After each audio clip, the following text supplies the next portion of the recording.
So to begin with, let us just read again verses 1 through 10 of chapter 3 of the book of John. So here it goes.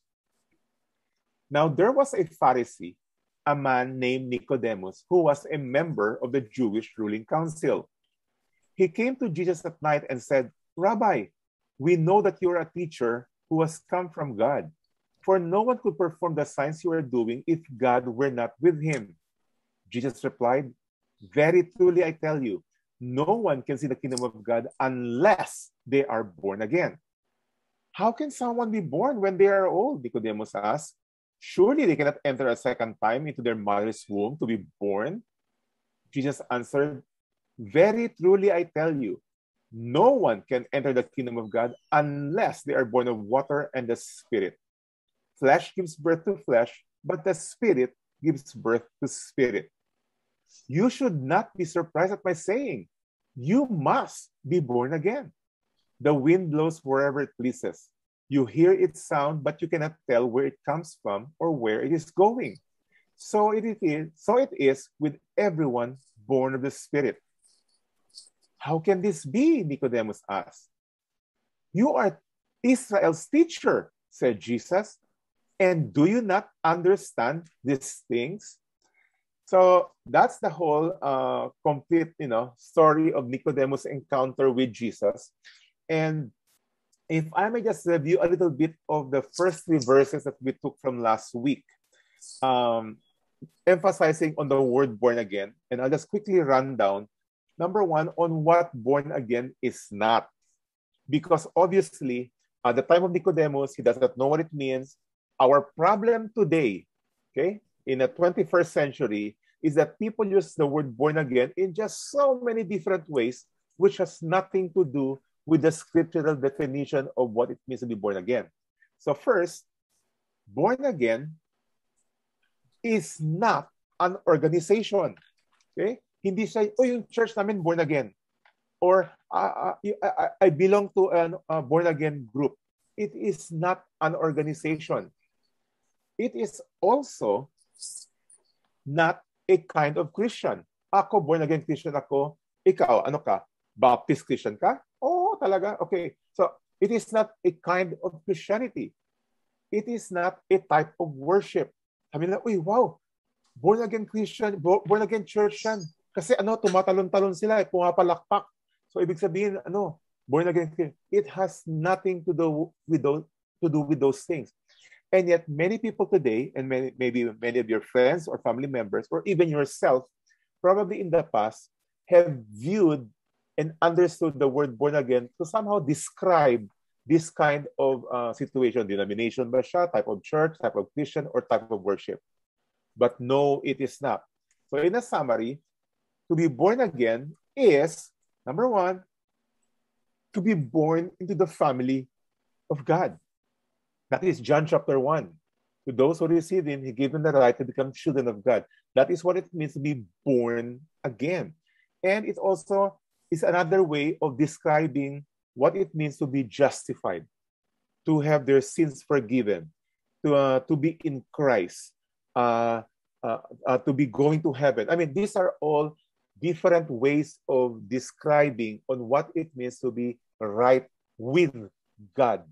Okay? To be justified, to be born again, same thing. So, and finally, to be born again, as far as John 3 is concerned, it is the process, basically, to which a man is transferred from the family of Satan to the family of God. So that transition is to be born again. And the components of being born again is to repent of one's sin and putting their faith fully in the works of Christ, in the person and works of Christ. That is the components of what it means to be born again. So I just wanted to, again, eliminate those false understanding of what it means to be born again, so that we will have a better grip of exactly how Jesus uses the word born again as he explains it to Nicodemus. Okay? By the way, the word born again is also used in the book of James. It's also used by Peter, slightly in a different way, saying that you need to be born from above and or born of God. I mean, these are all the same thing, except just, may contain nuances. Born of God. And the word born again literally also means to be born from above. From above. So, let's take a look. Quick review, John chapter 3. There was a man, a Pharisee, whose name is Nicodemus, who was a member of the Jewish ruling council. We already know who Nicodemus is. He's a Pharisee, and he is the top caliber because he was not only one of the approximately 6,000 Pharisees in the land of Israel in the time of Jesus. So out of the, I don't know how many million of people, of Jewish people, 6,000, that's a small percentage. They are the top-notcher. They function as both religious man or a priest. They also function as a lawyer. They also function as a government official. Remember, they are a theocratic country. In other words, religion and government are combined into one. So as a Pharisee, you are super powerful. Not in the scriptures, but traditionally it says that Nicodemus is the number 3 richest man in Israel. So he is super rich. He is super smart. He is super powerful. And he belongs to the Jewish ruling council called the Sanhedrin. So not only was he part of the 6,000 Pharisees, he belongs to the Sanhedrin, which is composed of 70 people. I mean, this is the smart of the smart. And in verse 10, Jesus says, "Are you not the teacher of Israel?" Now, in the NIV, it does not have the definite article word "the" or "the," the teacher of Israel, which in the literal translation, it has that definite article, "Are you not the teacher of Israel?" which only means that Nicodemus is the professor of professors. He is the teacher of teachers. And that is the situation now here in chapter 3.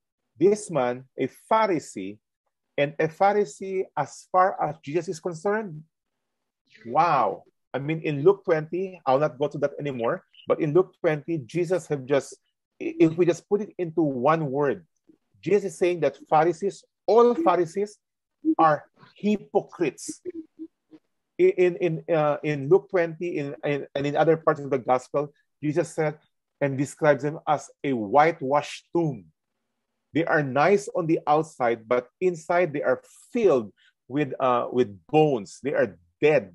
So they look nice on the outside, and then Jesus also describes them as people who like to wear priestly robes so that they would be recognized by the people. They love to wear tassels, long tassels, again, to show that they are really holy people. It's all a show. And those are the words of Jesus. So that is who Nicodemus is.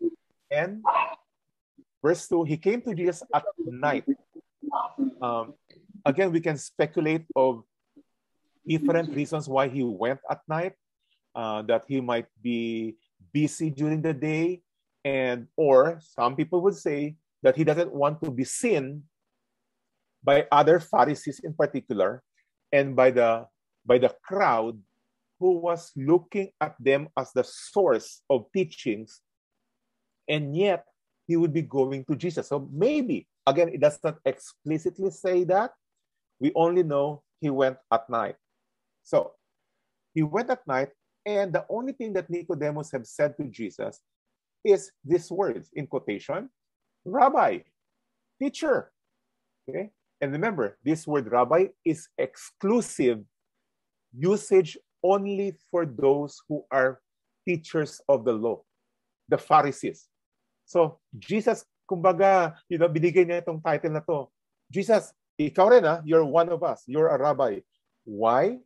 Because Nicodemus understood that Jesus is not only a teacher, he is the only teacher who performed miracles. So Nicodemus said, "Rabbi, we know that you are a teacher who has come from God." So he acknowledges that Jesus is a teacher. And more so, next line, for, that's because no one could perform the signs you are doing if God were not with him. So Nicodemus actually acknowledged that Jesus is from God and actually superior teacher from God, because not only was he teaching and the law or the Old Testament, but on top of that, he was performing miracles that neither Nicodemus or any other Pharisee are able to do. So that was a statement of Nicodemus. Then the most interesting part is the response of Jesus. Okay. Oh, by the way, having said this, okay, Nicodemus did not ask a question. This is a statement. Jesus, Rabbi, we know you're a teacher. We know you perform miracles. And yet, we understand that Jesus is God from chapter 1, chapter 2, that he is omniscient. And I would just like to have a quick review of chapter 2 when Jesus was speaking about the people. He says this in chapter 2, verse 24 and 25. But Jesus did not entrust himself to them. Why? For he knew all people. So I just want to remind you, I think it's a lesson from 2 or 3 weeks ago, that Jesus is omniscient because he knows every single person. And if that's not enough, verse 25 says, he did not need any testimony or introduction about mankind, of any person. Why? Same thing. For he knew what was in each person. That is why, if we jump to the next verse, which is chapter 3, when Nicodemus came to Jesus and says, Rabbi, we know that you are a teacher, without a question in this statement, the way Jesus responded in verse 3, Jesus replied, and in literal translation, it will say, Jesus answered, and you only answer if there's a question, because Jesus knew the main reason why Nicodemus went to him. So Jesus answered and says, very truly, I tell you. Okay, let's not waste our time. Let's not joke around. Let me go straight to the point. Very truly, I tell you. Here's my message, Nicodemus. I know this is your question. This is the main reason why you are coming to me, and I'll give you an answer. Very truly, no one can see the kingdom of God. No one can see the kingdom of God. Huh? What? Unless they are born again. So here is the answer to the unsaid question of Nicodemus, which he had in his mind, which, if this is the answer, the question of Nicodemus basically is saying, how can we be sure, or how can we know that we can see the kingdom of God? By the way, the word kingdom of God refers to entering heaven, to be forgiven, how to be saved. These are all the same. So that is the question that Nicodemus asked. How can I know that I can be saved? Now, that's a very interesting question, because Nicodemus is a Pharisee. He's a priest. He is a member of the Jewish ruling council. He is the top-notch teacher of the law. And yet, in his mind, his question was, how can I be sure that I'm really going to heaven? Which means that Nicodemus was actually having doubts that after everything he has done as a Pharisee, as a teacher of the law, as a member of the Jewish ruling council, he still has no confirmation, and he has no assurance that he is saved. I mean, isn't that interesting? I mean, even today, people who is the most religious people, the most, quote-unquote, most faithful churchgoers, if they are really honest with themselves, and if you would ask them, are you sure that if when you die, which can happen at any time, that you are entering the kingdom of God? A true, honest, religious person would say, I hope so. I'm not sure. And then if you would say, well, if you would put a percentage, how many percent are you sure?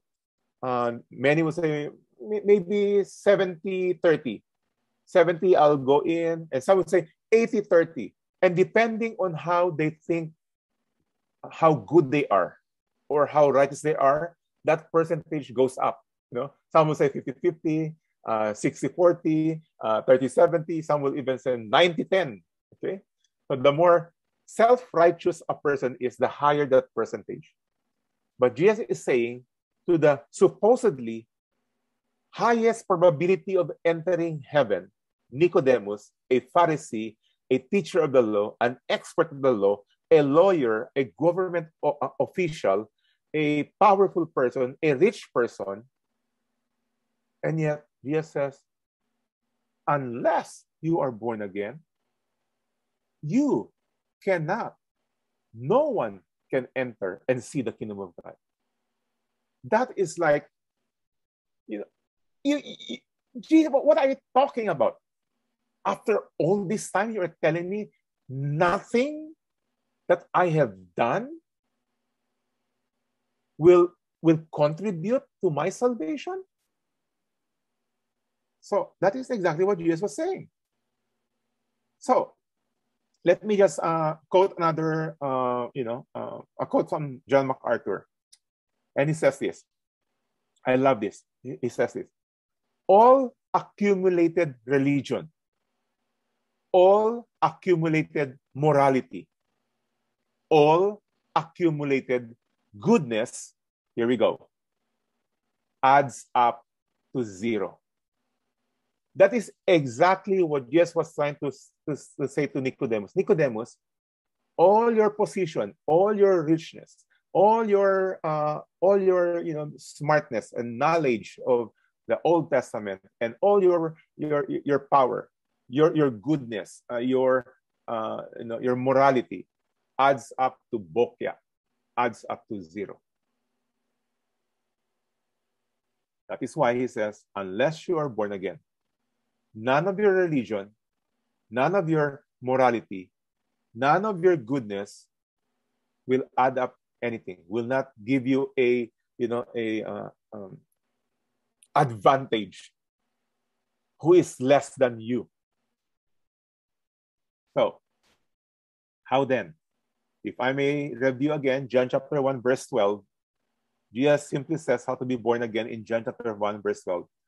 To those who did receive him, to those who believe in his name. So to receive him means to believe in his name. To believe in his name is to believe everything about him. Okay?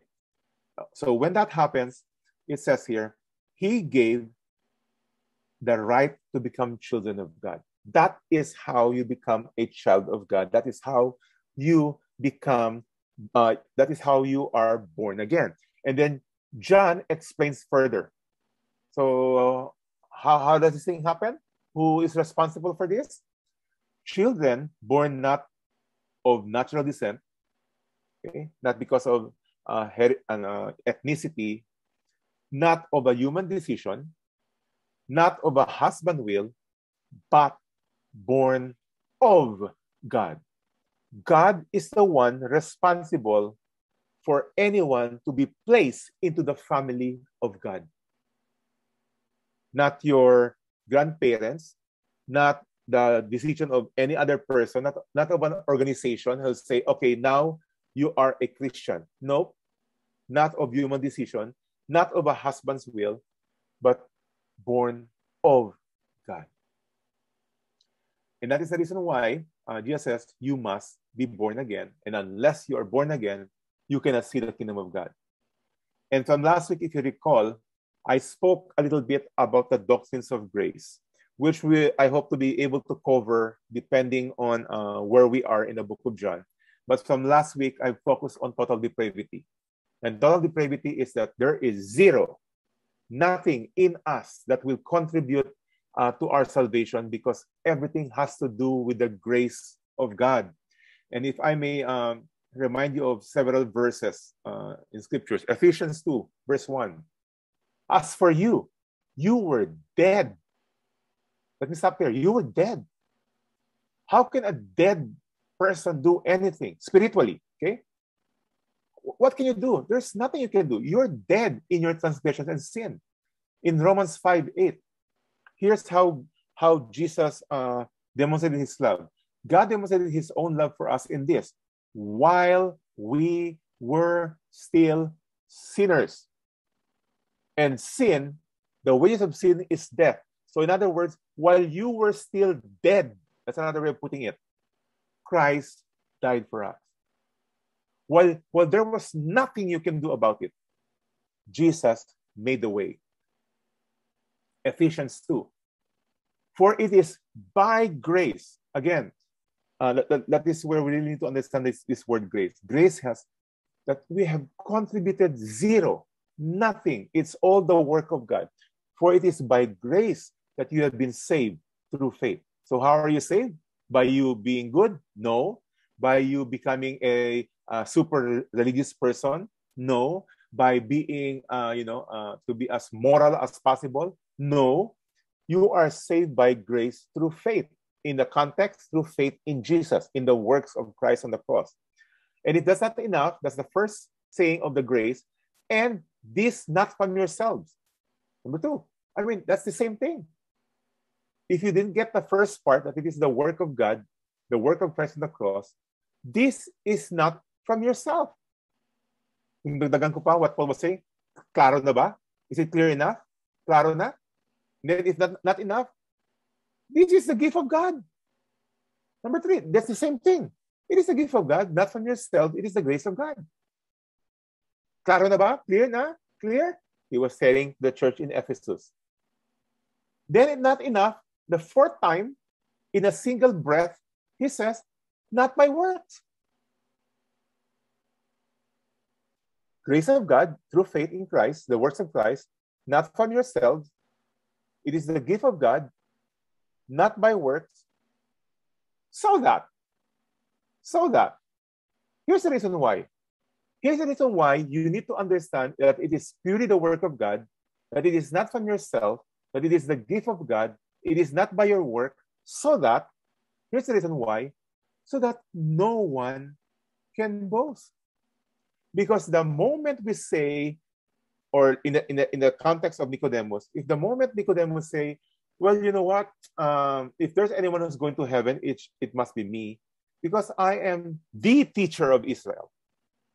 I belong to the Jewish ruling council, Sanhedrin, the 70 member. I am a Pharisee. I am a descendant of Abraham. I am circumcised. I am respected by the people. I am morally righteous. I mean, he could claim a lot of things. But what did Paul says in Ephesians? No.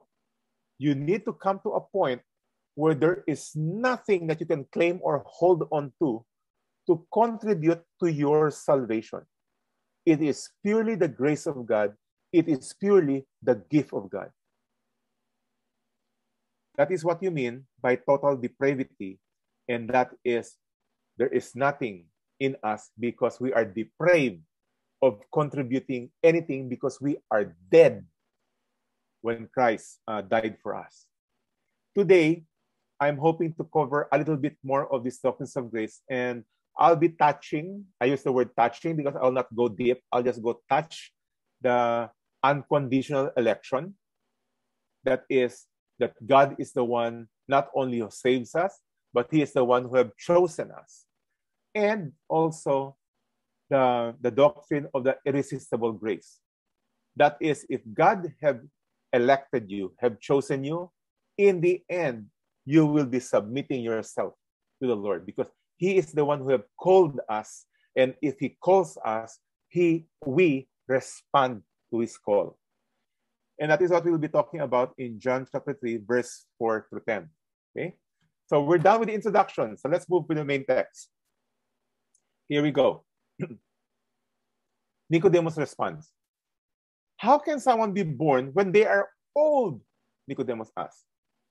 Now, this question is not a question of a stupid person. How can they be born again? It is not somebody who answers and did not understand what Jesus was saying. Remember, Nicodemus is a super intelligent person. That is why he is a Pharisee. He is an expert of the law, and not only an ordinary Pharisee, but he is a member of the Jewish ruling council, and he is called to be the teacher of Israel. I mean, he is a smart guy. He is a rich guy. He is a powerful guy. And so when he asked this question, it is because Nicodemus got it. He understood the point of Jesus, that you have no contribution to your salvation, that nothing in your, what do you call this, titles and position will contribute to your salvation. That is why Nicodemus said, how can someone be born when they are old? How is it at all possible then? And then he continues and says, surely they cannot enter a second time into their mother's womb to be born. So in the context, surely it's impossible to be saved simply just by, hands off and just sit down like a baby who is born from a mother who has no contribution to his birth. But that's the whole point. There is nothing you can contribute to your birth, to our physical birth and to our spiritual birth. Have any one of you, read somewhere how to be born physically? You cannot. We are not there. So there's nothing we can do about it. Luke chapter 18. Here's the problem of the Pharisees. And this is a parable of Jesus speaking about the Pharisees. The Pharisees stood by himself and prayed. Here's the prayer of the Pharisee. God, I thank you that I am not like the other people. They are robbers, they are evildoers, adulterers, or even like this tax collector. Lord, thank you that I am not like them. You see what this is? This is a prayer of a self-righteous person. This is a prayer of a person who is counting on his not being a bad person, that he deserves heaven. And that is a typical mindset and a typical attitude of a Jew, particularly the Pharisees, who will say, if there's anyone going to heaven among all the Israelites, syempre kami yun. Lord, I'm not like them. Then, not only that, look at what he said.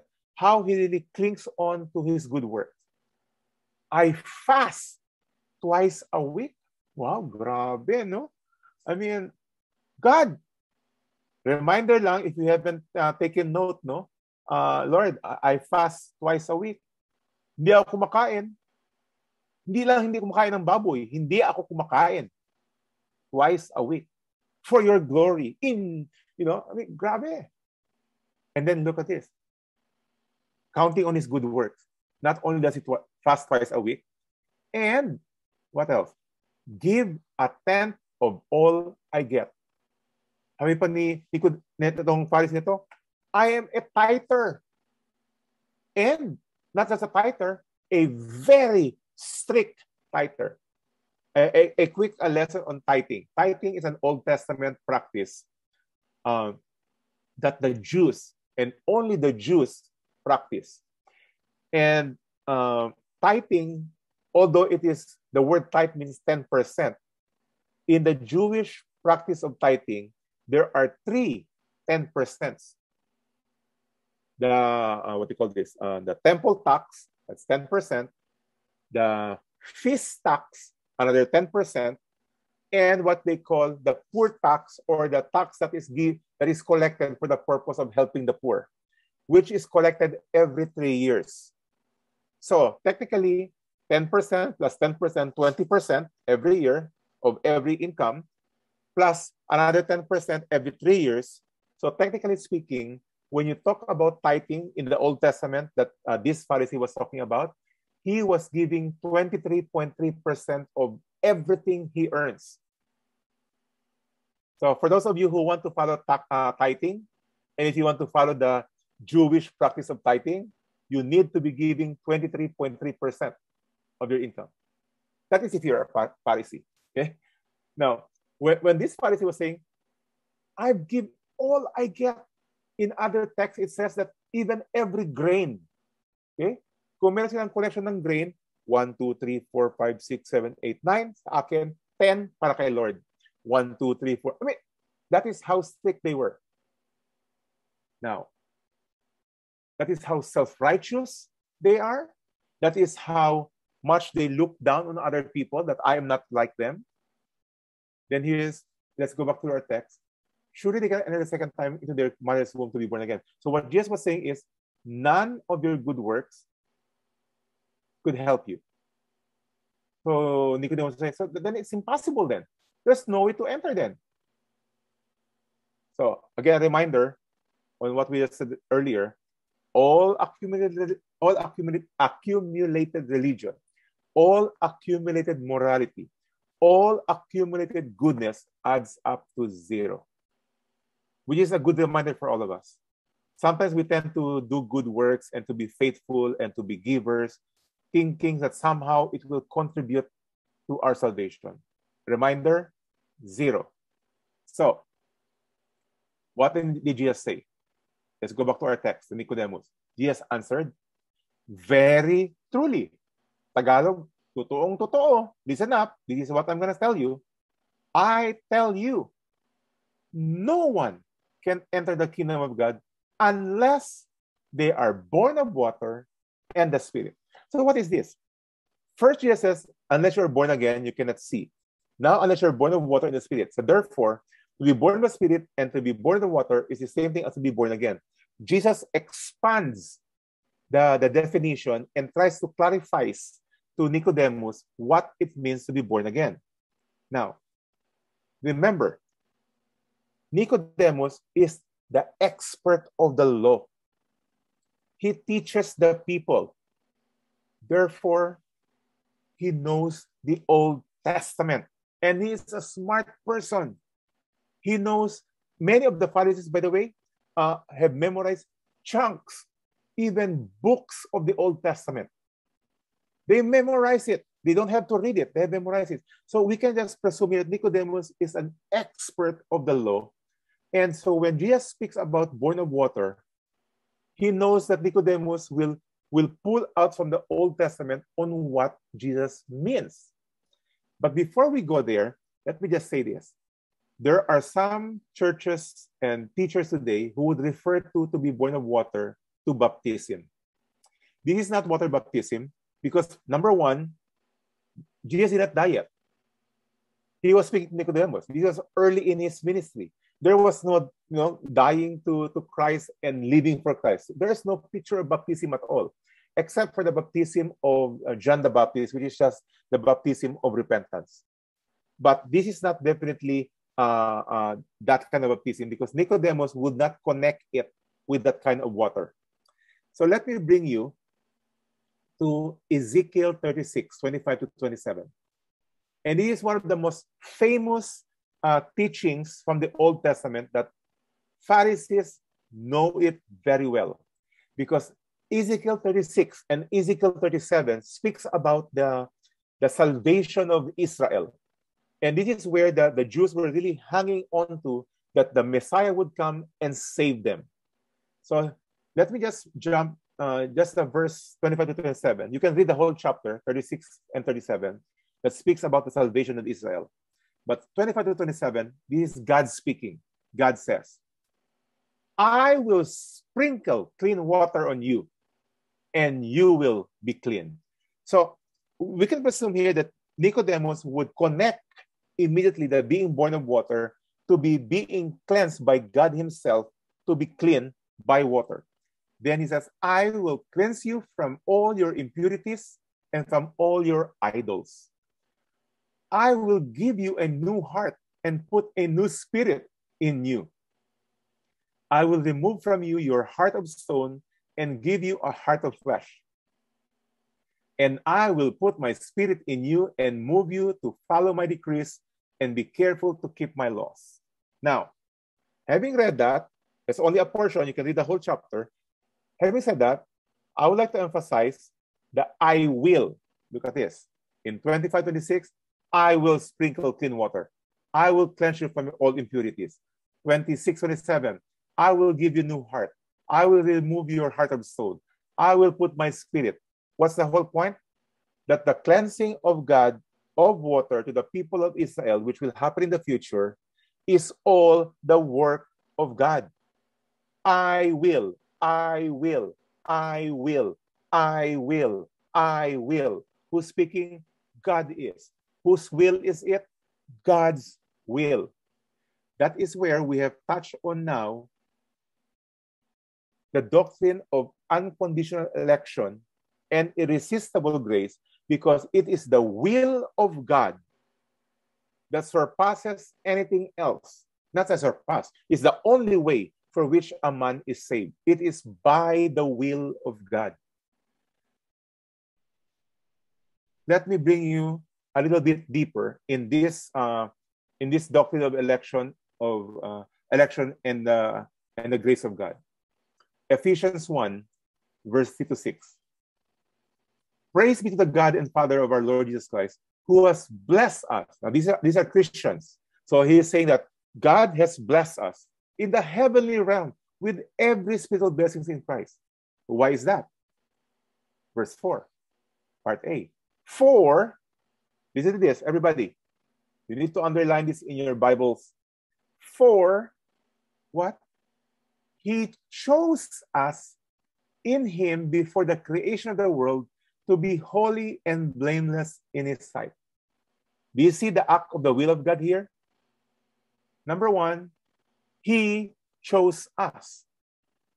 We did not choose him. And in Romans chapter 3, it says, we are all sinners. No one turns to God. No one seeks God. All are dead.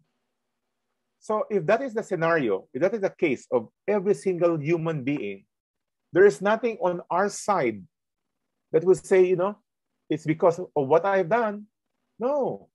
God chose us. And what's more important, here we go. Ready for this? Look at your screen. He chose us before the creation of the world. Not before you were born. Not before your mother and father had their first date. Not before, not before the creation of the world. God had chosen you. Amazing. Again, here is the omniscience of God, who knows the end from the beginning and knows everything and knows every human being. And before the creation of the world, God had chosen us. Then in verse 4 of Ephesians, in love, he predestined us for adoption to sonship to Jesus Christ in accordance with his pleasure and will, to the praise of his glorious grace, which he has freely given us in the one he loves. Take a look. He predestined us. What does that mean? He had planned it out. Before the creation of the world, he had planned out that Danny, that Ira, that Boboy, that Lowell, that Blair, and everybody else who are in Christ to be adopted into the family of God. If I may use the lingo of John chapter 3, that before the creation of the world, God had predestined us to be born again.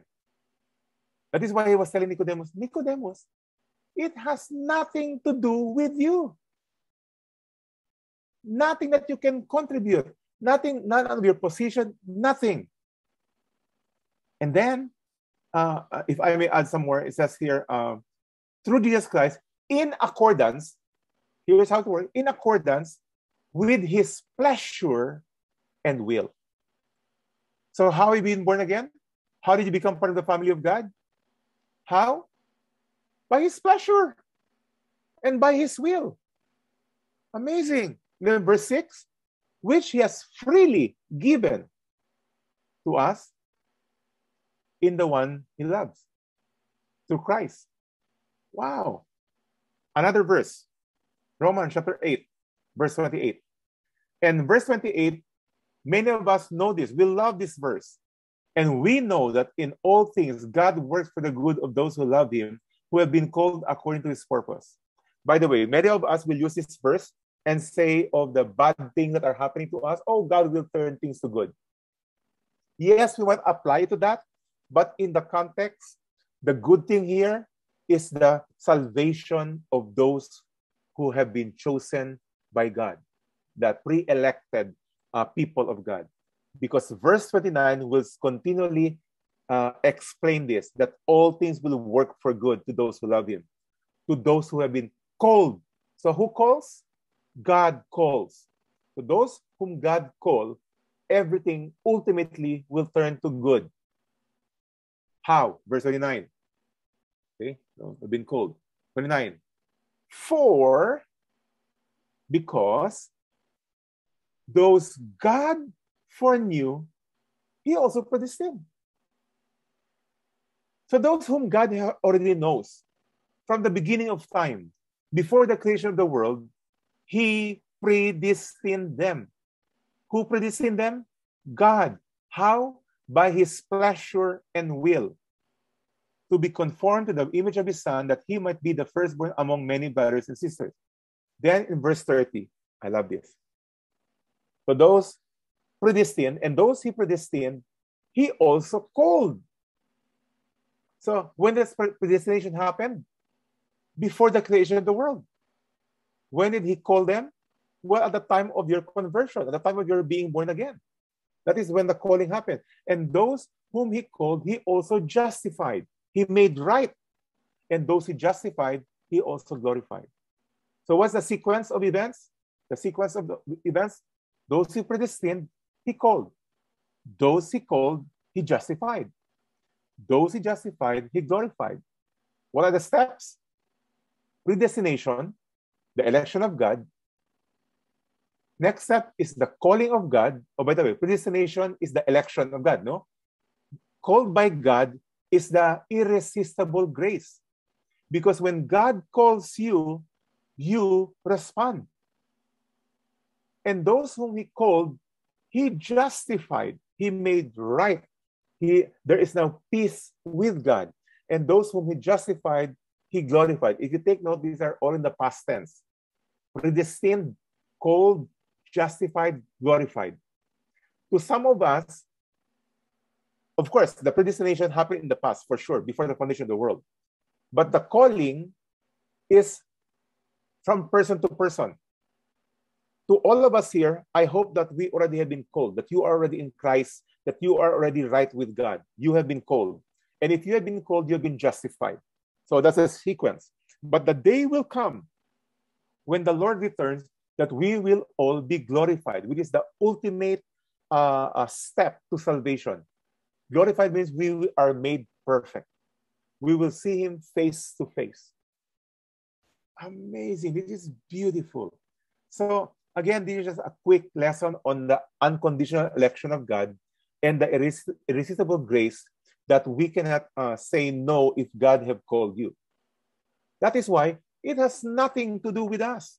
So let's move on and go back to our text. That's why Jesus said, very truly I tell you, no one can enter the kingdom of God, if I may paraphrase this, unless God have predestined you before the creation of the world, unless God have called you, because only those whom God called will be justified, and then those who are justified ultimately will be glorified. And to be born of water is that it is purely the work of God. That in Ezekiel, God says, I will cleanse you or clean you with water. I will clean you. And the Spirit, born of the Spirit, because the being born again is the work of the Holy Spirit. God the Father predestined us before the creation of the world. Jesus died on the cross for us. The Holy Spirit is the one who converts us and puts us into the family of God. Flesh gives birth to flesh. What is that? What does that mean? Well, when you are born physically, that's all you can be. Physical. Nothing can change in your physical and your physicality, and the things you can do in your physical body and in anything that the physical thing can do to contribute to anything spiritual. Nothing. Zero. It is purely the work of the Holy Spirit who gives birth to the Spirit. And the word flesh here also, by the way, means not only the physical body. The word flesh in many parts of Scripture speaks about human effort. That human effort can only result to human effort. It could not result to godly spiritual birth. There's nothing you can do in the flesh. Okay? So, verse 7, because Nicodemus was a Pharisee, he's a top-notch professor. Jesus says, Nicodemus, you should not be surprised at my saying. Now, what does that mean?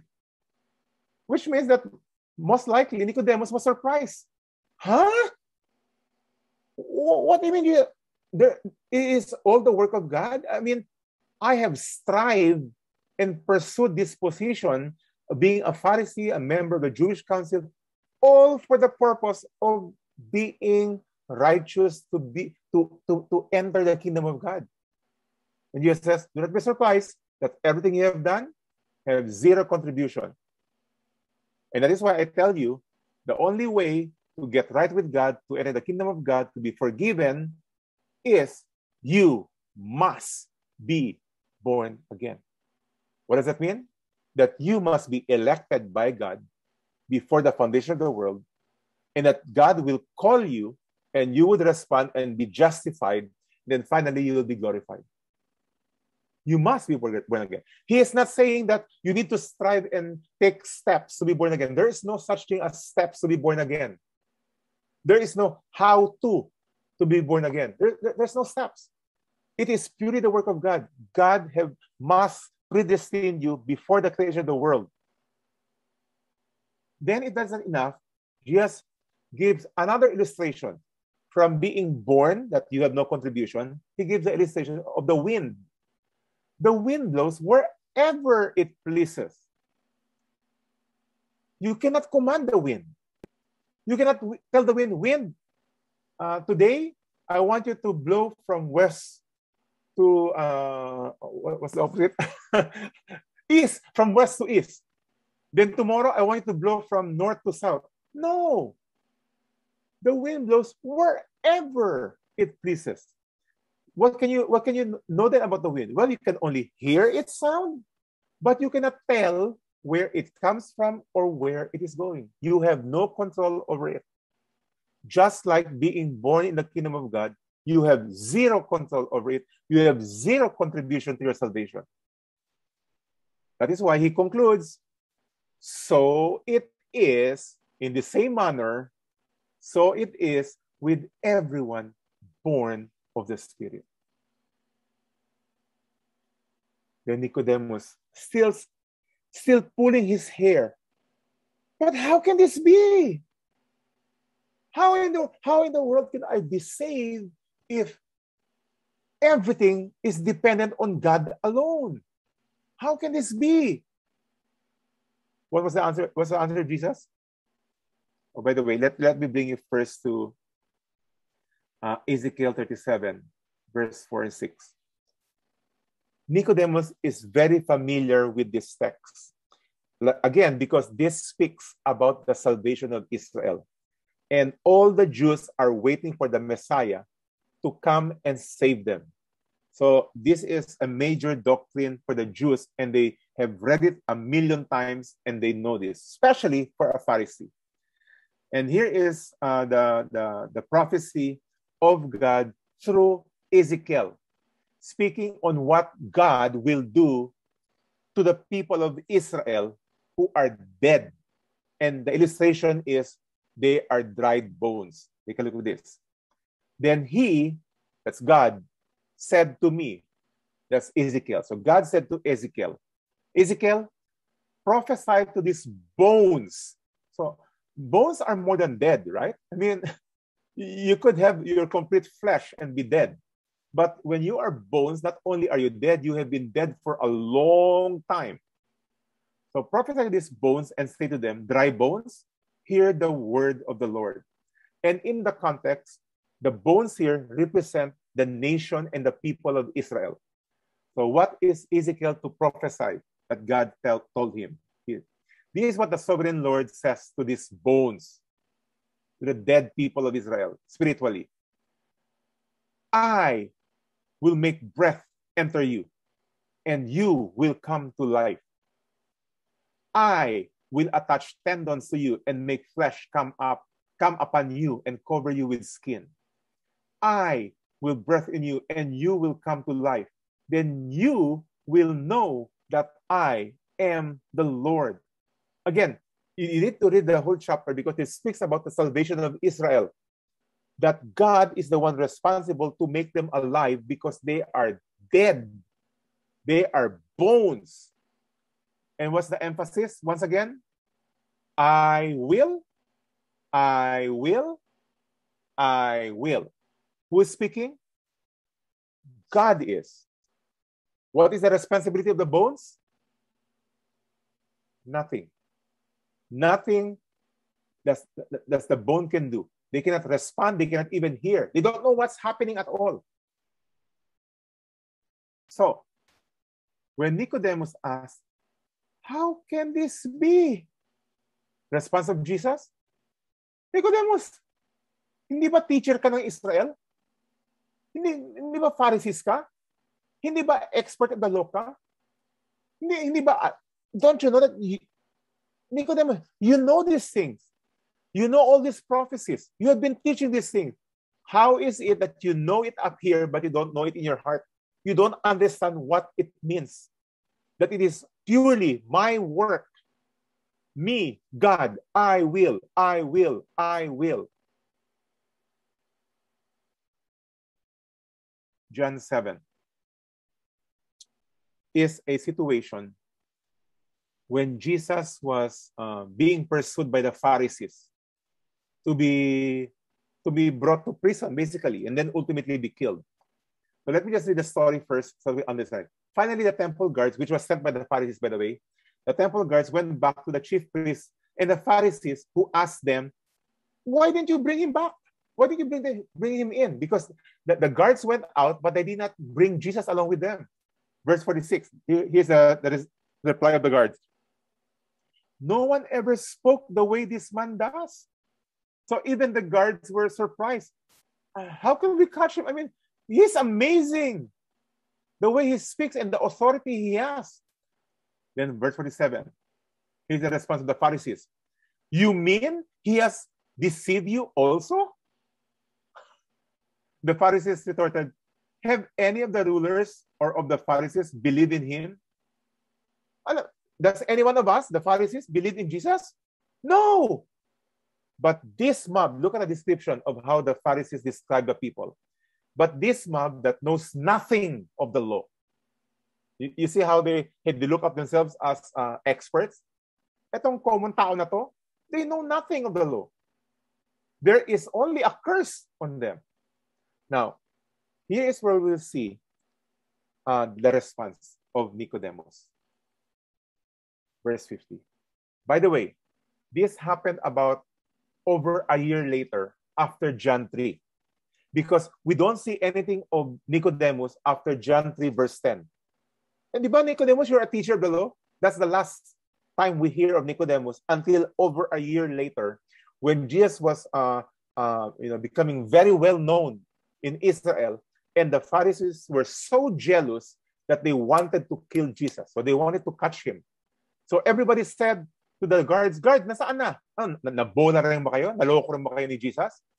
But among all of the Pharisees, Nicodemus, who had gone to Jesus earlier, that's a year over, and who was one of their own number, one of the Pharisees, asked, does our law condemn a man without first hearing him to find out what he has been doing? Look at the response of the other Pharisees.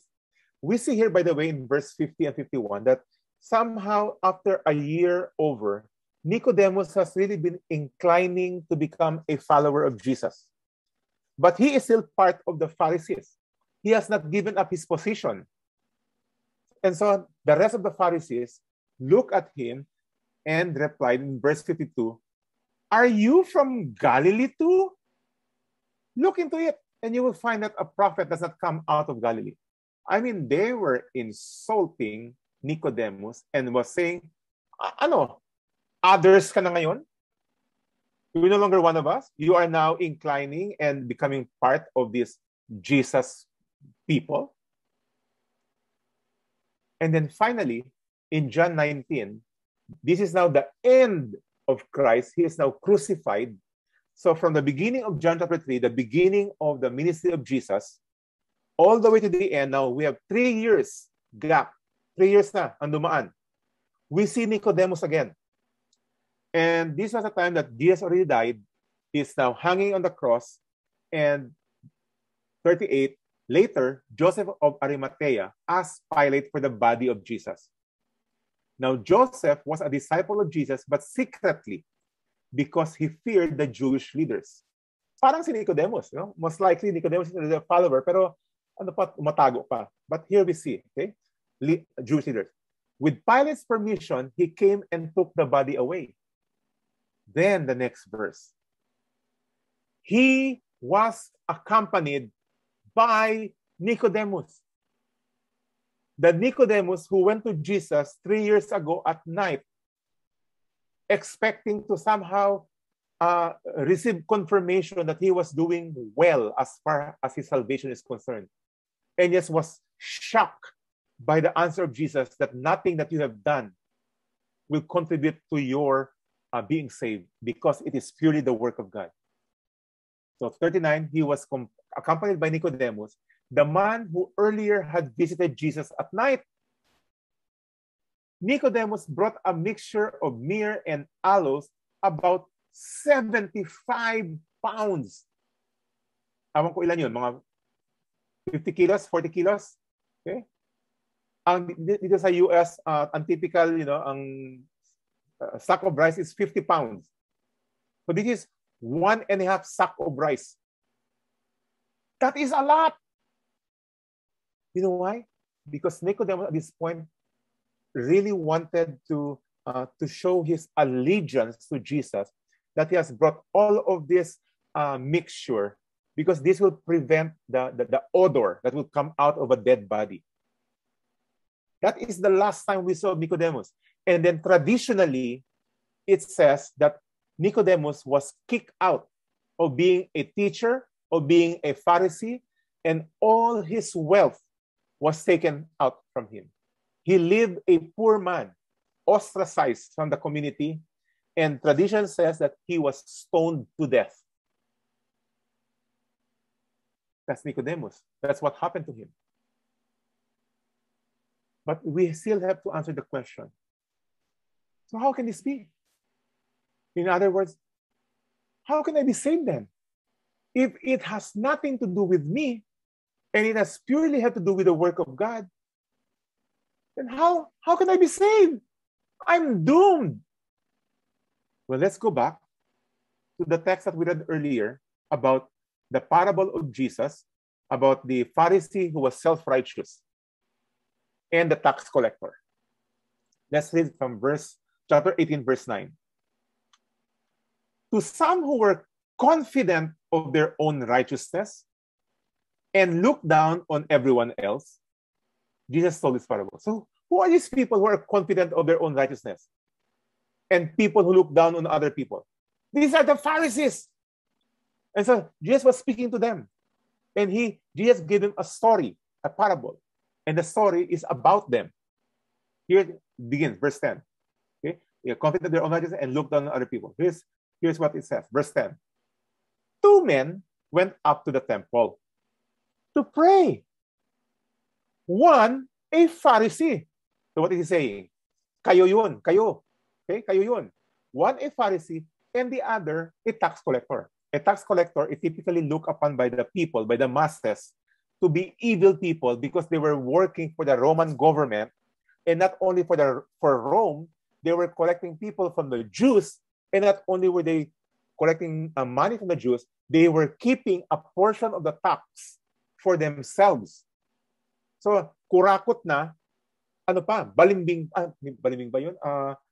They are working for a foreign entity. So, they are really looked upon as evil people. So, these are the two people, the Pharisee, the self-righteous, and the so-called evil person. So, what happens then? The Pharisee stood by himself and prayed, God, salamat Lord, I thank you na hindi ako kurakot I'm not like the other people. Hindi ako magnanakaw. I'm not an evildoer. I am not an adulterer. Lord, not like that other person. Yung sa kabila doon, yung tax collector. I'm not like him. Thank you, Lord. Wow. Ako, Lord, not only do I pray, I fast twice a week. And I give to your temple, to the taxes, I give a tenth of all I get. Walang lumulusot, Lord. Self-righteousness. Now let's take a look at how the so-called evil person, the tax collector, prayed. Let's compare it as given by the Lord himself. But, okay, on the other hand, the opposite side, but the tax collector stood at a distance. Malayo pa nga siya. He's not by the altar. Malayo siya. He doesn't feel worthy to come to the presence of God. Ayaw lumapit sa altar. So from a distance, and then he said, he would not even look up to heaven. Malayo na. He was just bowing down. He could not look directly to the altar of the presence of God. He would not look up to heaven, but beat his breast. What is that? That is a picture and a symbol of repentance. Lord, how can it be? I'm so evil. I have done so much bad. I have been corrupt. I have been, taking advantage of the people. I've been working with the enemy. Lord. But he beat his breast. And then he said, whether in his mind or verbally, he said, this is what the tax collector who understood that he doesn't deserve heaven, he understood that he doesn't deserve salvation. He said, God, have mercy on me, a sinner. You know that statement?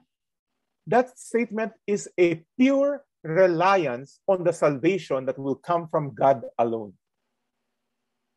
Lord, ikaw nang bahala sa akin. I cannot do anything. All I can think of myself is that I am evil. I am corrupt. I am dead. Look at the conclusion of Jesus. Verse 14. I tell you, here's the lesson. Listen up. I tell you that this man, this tax collector, rather than the other, the Pharisee, went home, the keyword, justified before God. He is the man who has been made right with God.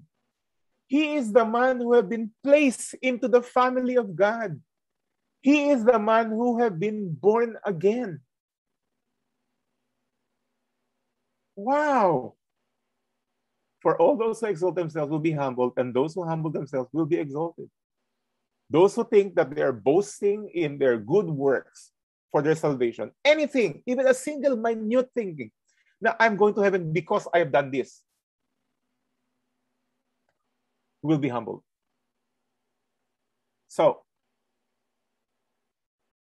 David in the Old Testament, the salvation, by the way, is the same Old Testament or New Testament. It's all about trusting in the work of God alone. In Psalm 51, this was the time when David committed adultery with Bathsheba and basically murder because he had Bathsheba's husband put to death, one of his soldiers. But then David came to a realization that he has sinned and offended God. And he says this in 51, 16 and 17. You, speaking to God, do not delight in sacrifice, or I would bring it. You do not take pleasure in burnt offering. There's nothing on my part that I can do that you will be pleased. So what will please you, God? 17. My sacrifice, O God, is a broken spirit, a broken and contrite heart. You, God, will not despise. You, God, will not turn away from a person who will come to you broken, surrendering fully, admitting that he is a sinner, and saying that there is nothing on my part that I can do, that it is all your work. just like the tax collector. Have mercy on me, O God, a sinner. That is why there is no difference. In Romans 10, let me just remind all of you of this. There's no difference between Jew and Gentile. The same Lord is Lord of all and richly blesses all who call on him. You see, those who call on him has a specific kind of calling. When we call on God, it is not like, Jesus, I'm calling. No. When you say you call in scriptural way of calling. I am a sinner. Have mercy on me. I cannot do anything on my side, on my part, to attain salvation, to contribute to salvation. It is purely your work. And if you do call on God in that manner, for everyone who calls on the name of the Lord will be saved. So, that's why, if I may return back, Jesus says, Nicodemus, Lowell, Rex, Lynn, Du, Astel, and everybody else, you should not be surprised at my saying, you must be born again. God needs to call you, and you need to call on God by repentance and saying, have mercy on me. There's nothing I can do on my part. It's purely your work. I cannot boast of anything. It is by your grace. It is your gift that I am saved. That's John 3, verse 4 to 10. So let's open up for questions and comments. Sorry, it got a little bit too long, but I just wanted to really emphasize being born again. I think this is one of the, if not the most important text as far as salvation is concerned. What it means to be born again, because Jesus says, you must be born again if you are to see and enter the kingdom of God. So let us open the floor for a question, comment, or clarification. Who wants to start?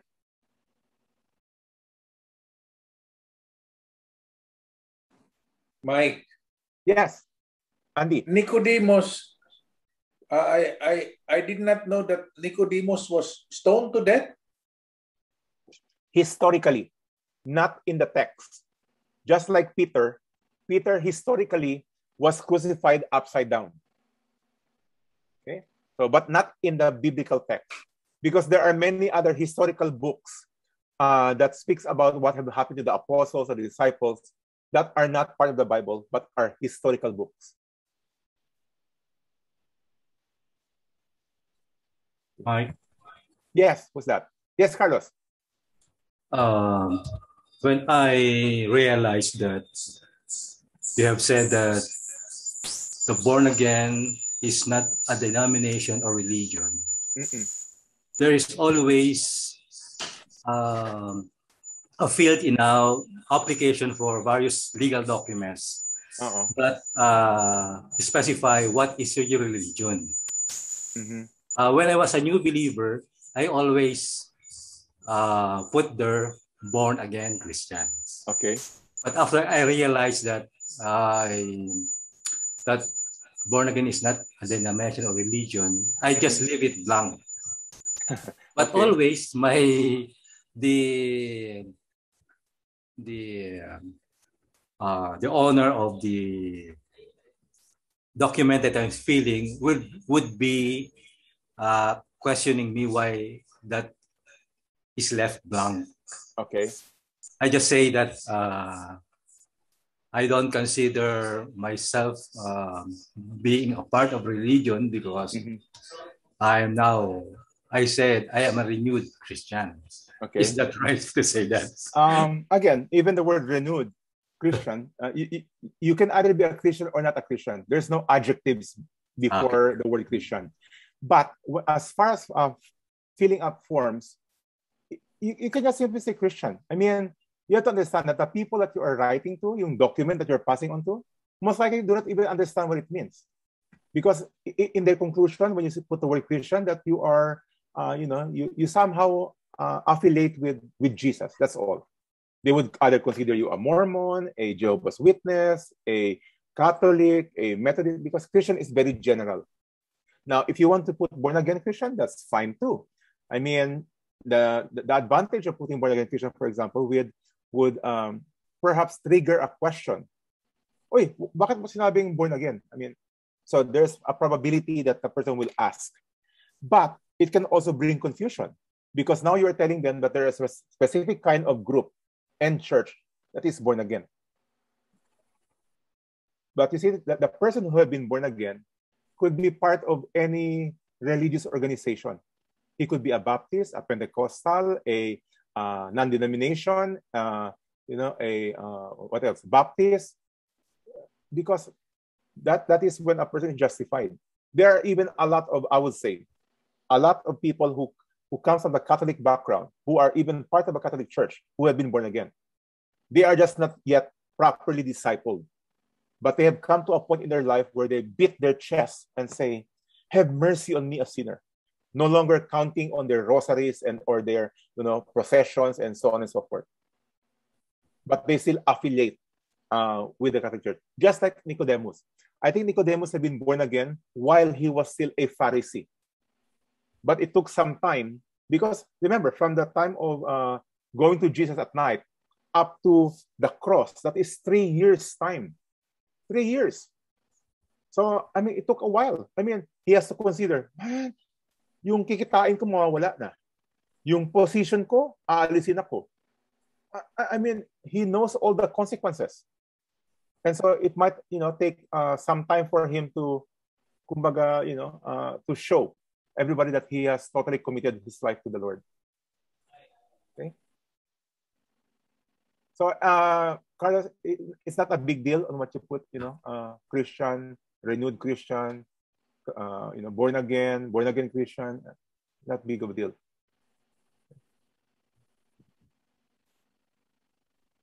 In your birth certificate, Carlos, it says, Roman Catholic. Just like mine, right? Ako sa mga legal forms, kasi yun pa rin talaga ilalagay ko. Yeah. Sa legal form, just to make consistency, Roman Catholic, again, it's no big deal. It does not, kumbaga does not hurt at all. And typically, it's just a formality. It's a formality. But if it was a direct question, let's say I'm being interviewed, let's say nag-apply ko ng trabaho, what's your religion?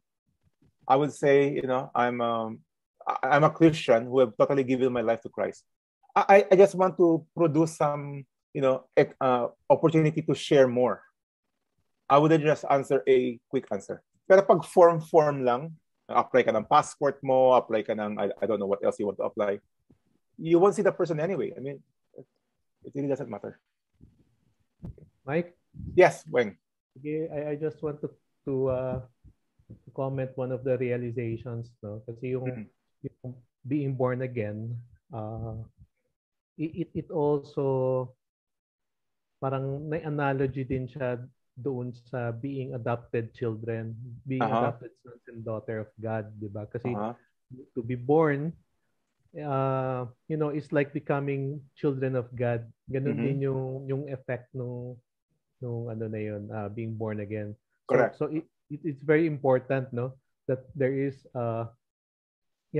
born again, meaning hindi ka na yung old self, which is you are not a child of God.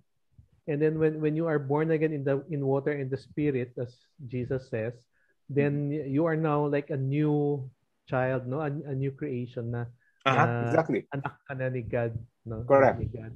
I think that's so amazing. Correct. Yeah. That's why in Corinthians it says, if anyone's in Christ, he is a new creation. The old has gone, the new has come. And what is the old? Well, your old family is gone, which is the family of the devil. The old is the kingdom of darkness, which you belong to. The new is you're in the family of God and you're in the kingdom of light. So there's a lot of transition. Okay, you were enemy of God in the past, but now you are friends of God. Okay? So and so on. Connie, you were raising your hand, Connie. Ano si Connie?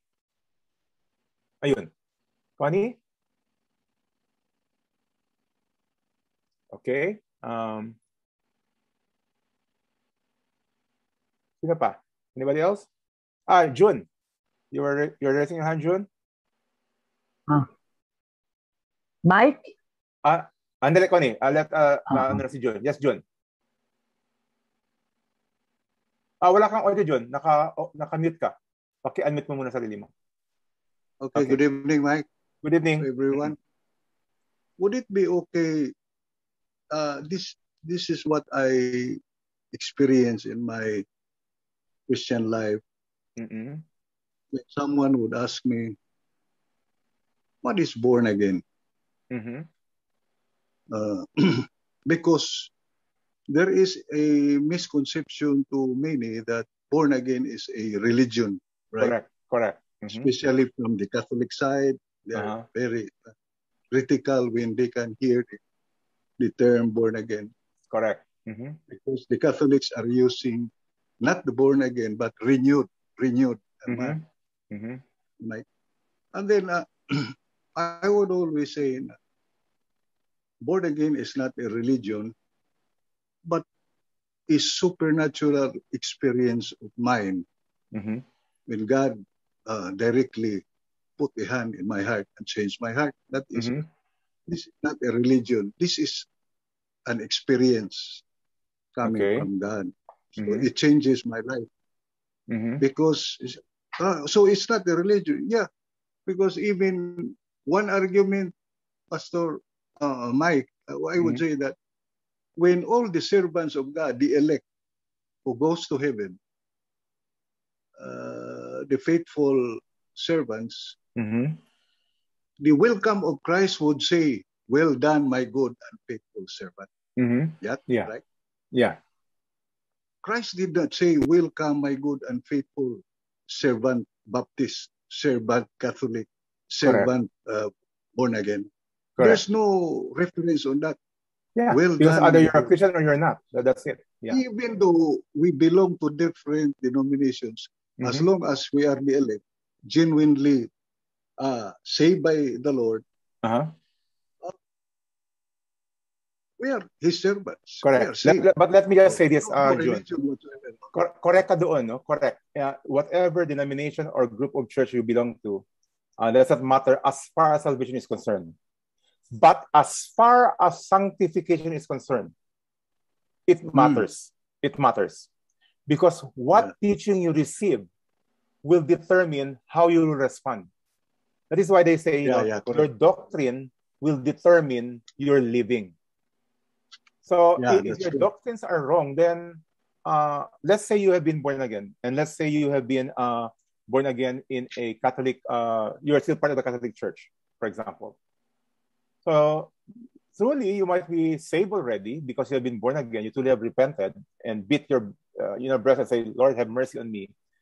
Assuming, and yet you still belong to the church where it says, you need to pray to Mary, you need to pray the rosary, you need to do this and do that. Then your growth in your sanctification will be totally, what's the word? Mali. It's mali. That's why we always say here, sola scriptura, Bible alone. So that is why, even tayo dito, sa grupo na to, I think some here belongs to Methodist, some belong here to Baptist, some do not even know where they belong to. I mean, in the end, lahat tayo dito is we are focusing on the Word of God. What does the Word of God say? John 17:17, Jesus says, sanctify them with the truth. Your word is truth. And also in John 14, if you know the truth will set you free. So, byproduct it's a domino effect. You will be set free from old practices, from wrong practices, and be corrected from them if you know the truth. And if you know the truth is coming from the Word of God. And the Word of God sanctifies us, makes us holier.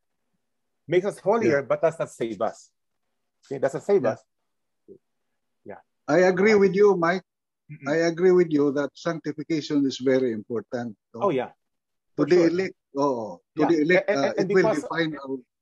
And because you mentioned kanina, when God says, come in, a good and faithful servant, the faithfulness and the servanthood of that person is determined on what he has done as a Christian. Yeah, that's true. Okay? That's so true. You might be saved, but in the end, again, the Bible speaks, we can talk about this in the future. There are rewards when we get to be with God. There are rewards. Not all of us will get the same rewards. Not all of us. Okay? Iba-ibang rewards natin. So, and that reward will be determined by what we have done as at the time of our being born again, all the way to death or until the Lord returns. Whatever we have done in that time period will determine the rewards that we will get from God. Okay? All right. Sige. Connie, another sorry. question, Mike? Yes, Julian. Isa na lang. Sige. Good na made mention mo ang Psalm 51, yung broken spirit, the confession of David. But in verse 4, Mike, the verse 4 of Psalm 51,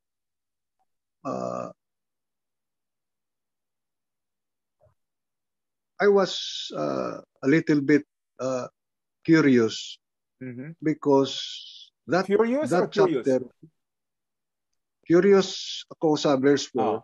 Okay. For you to, what's your opinion? Because David has committed a grievous for the rest sin. of us, here's what verse 4 says when David said. Alone. Now we all know that David committed a sin against Bathsheba and the husband of Bathsheba. And this is the explanation here. And for the rest of us, here's what verse 4 of chapter 51, the confession of David to God. He says, against you only have I sinned and done what is evil in your sight. So you are right in your verdict and justified when you judge. Here's the answer, June, and for the rest of us. Every sin, no matter what kind of sin, ultimately is a sin against God. Amen. Right. Okay? So you might steal something from someone. Yes, you have done wrong to that person that you have stolen it from, but ultimately you don't that sin is done against God. Every single sin. Yeah. Every single sin in the end is against God. That's why David ultimately went to that point. He is not saying that he is sorry to Bathsheba that he had her husband killed. Yes, that is true. But ultimately his sin is against God. Because even if Bathsheba forgave David, if God did not forgive him, that forgiveness of Bathsheba is nothing. That makes sense. Because what we need is remember, we are enemies of God. That's why we need peace with God. That's the most important thing. And by the way, by the time we die, all of us, we're not able to reconcile everything wrong that we have done in our life. Remember yung ninakaw mo nung grade 1 ka pa lang? Yung lapis ng kaklase mo? Yung papel? How in the world are you able to go back and say, sorry ninakaw ko yung papel mo? I mean, no more. Because ultimately that sin is against God. And there are many other things. People that you have done wrong to, and then namatay na. How can you ask for forgiveness? You cannot ask for forgiveness. People have died. But you can ask forgiveness from God because ultimately every single sin is done against God. Okay, June? Amen. Okay. Thank you, Mike. Thank you for pointing out Psalm 51. And again, everyone, read Psalm 51. It's a great way to understand what it means to ask for forgiveness from God. Okay? Connie, let's go to you. Nagtaas ka na kamay mo kanina pa. Mike? Yes. Ano po yung difference ng called at chosen? Called and chosen? Okay, chosen or election happened at the time before the creation of the world. God have chosen us before, elected us before. He has predestined us. So those are the same terminologies, predestined, chosen, all happened before time began. Calling happens at the time when you and I responded to God, at the time when you have been born again. That is when the calling happened. And typically, it is matched up, not typically, all the time, it is matched up at the time when we also called on Him. When we beat our breast and say, have mercy on me, a sinner. That is when it all happened. So, yes, we call on Him, but it is because God have called us. That is what you call the doctrine of irresistible grace.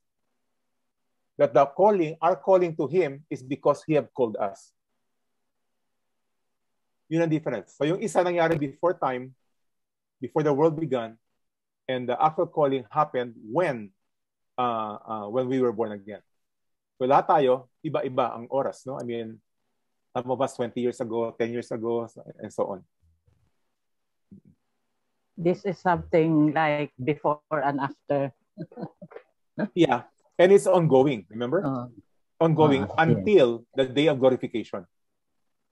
When God will call us, and then in Mike, 1 Thessalonians chapter 4, with a trumpet call of God. Okay, remember that? Trumpet call of God. Again, that's another calling that the dead in Christ will rise first. Then we who are still alive will be caught up with them.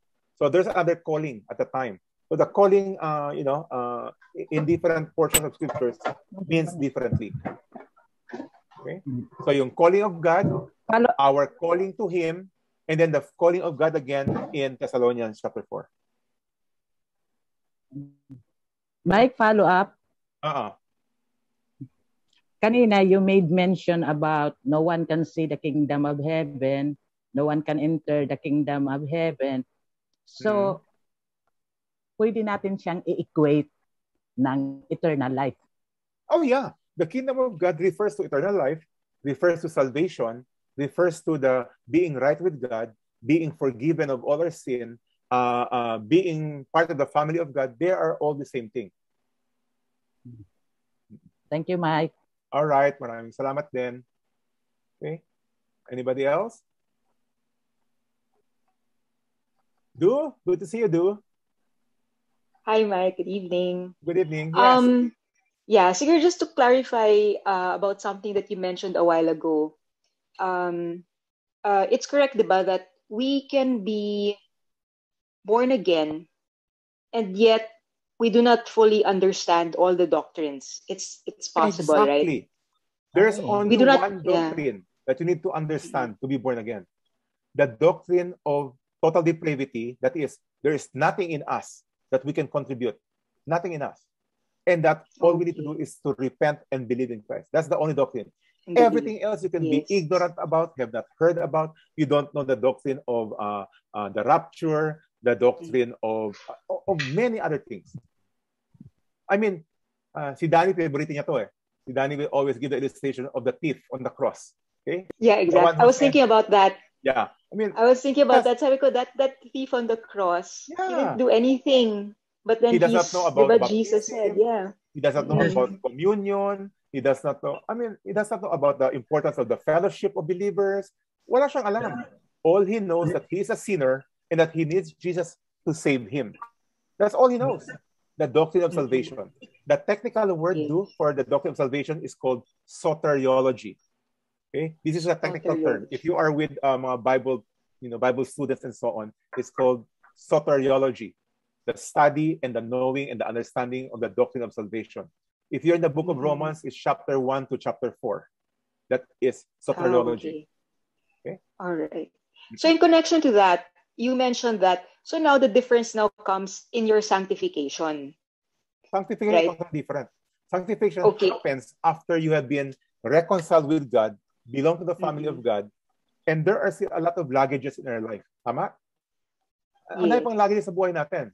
And to be sanctified, as Hebrews 10:14 says, that we have been made perfect, that is as far as our relationship with God, and yet at the same time, being made holy. So it's a process. It's growing, from glory to glory, one step at a time.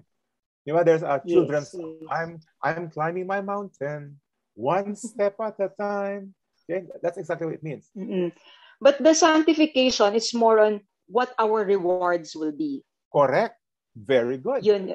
Exactly. So we're all saved, but with depending on how sanctified now our sanctification, that's when we receive the rewards. Yeah. Okay. Very good point. Again, si Danny lagi sinasabi to eh. Yung thief raw do, yung na-saved na walang nagawa, wala masyadong reward. Underwear lang. wala siya. Yeah. Okay. Dan, I think you were trying to say something, Dan. Meron ka bang sabihin, Dan? Yung thief, isa pa, yung thief on the cross, hindi siya nag-Bible study, pero nasa langit pa rin siya. Exactly. Wala siyang Bible study. You see, it's all about have mercy on me, a sinner. Have mercy on me. But I guess, diba, no matter like how sanctified you are, like if you're the thief on the cross, in the end, the fellowship with God alone is all that matters. Exactly. Yeah. It's all the work of God. The work of God. Kaya tayo, no?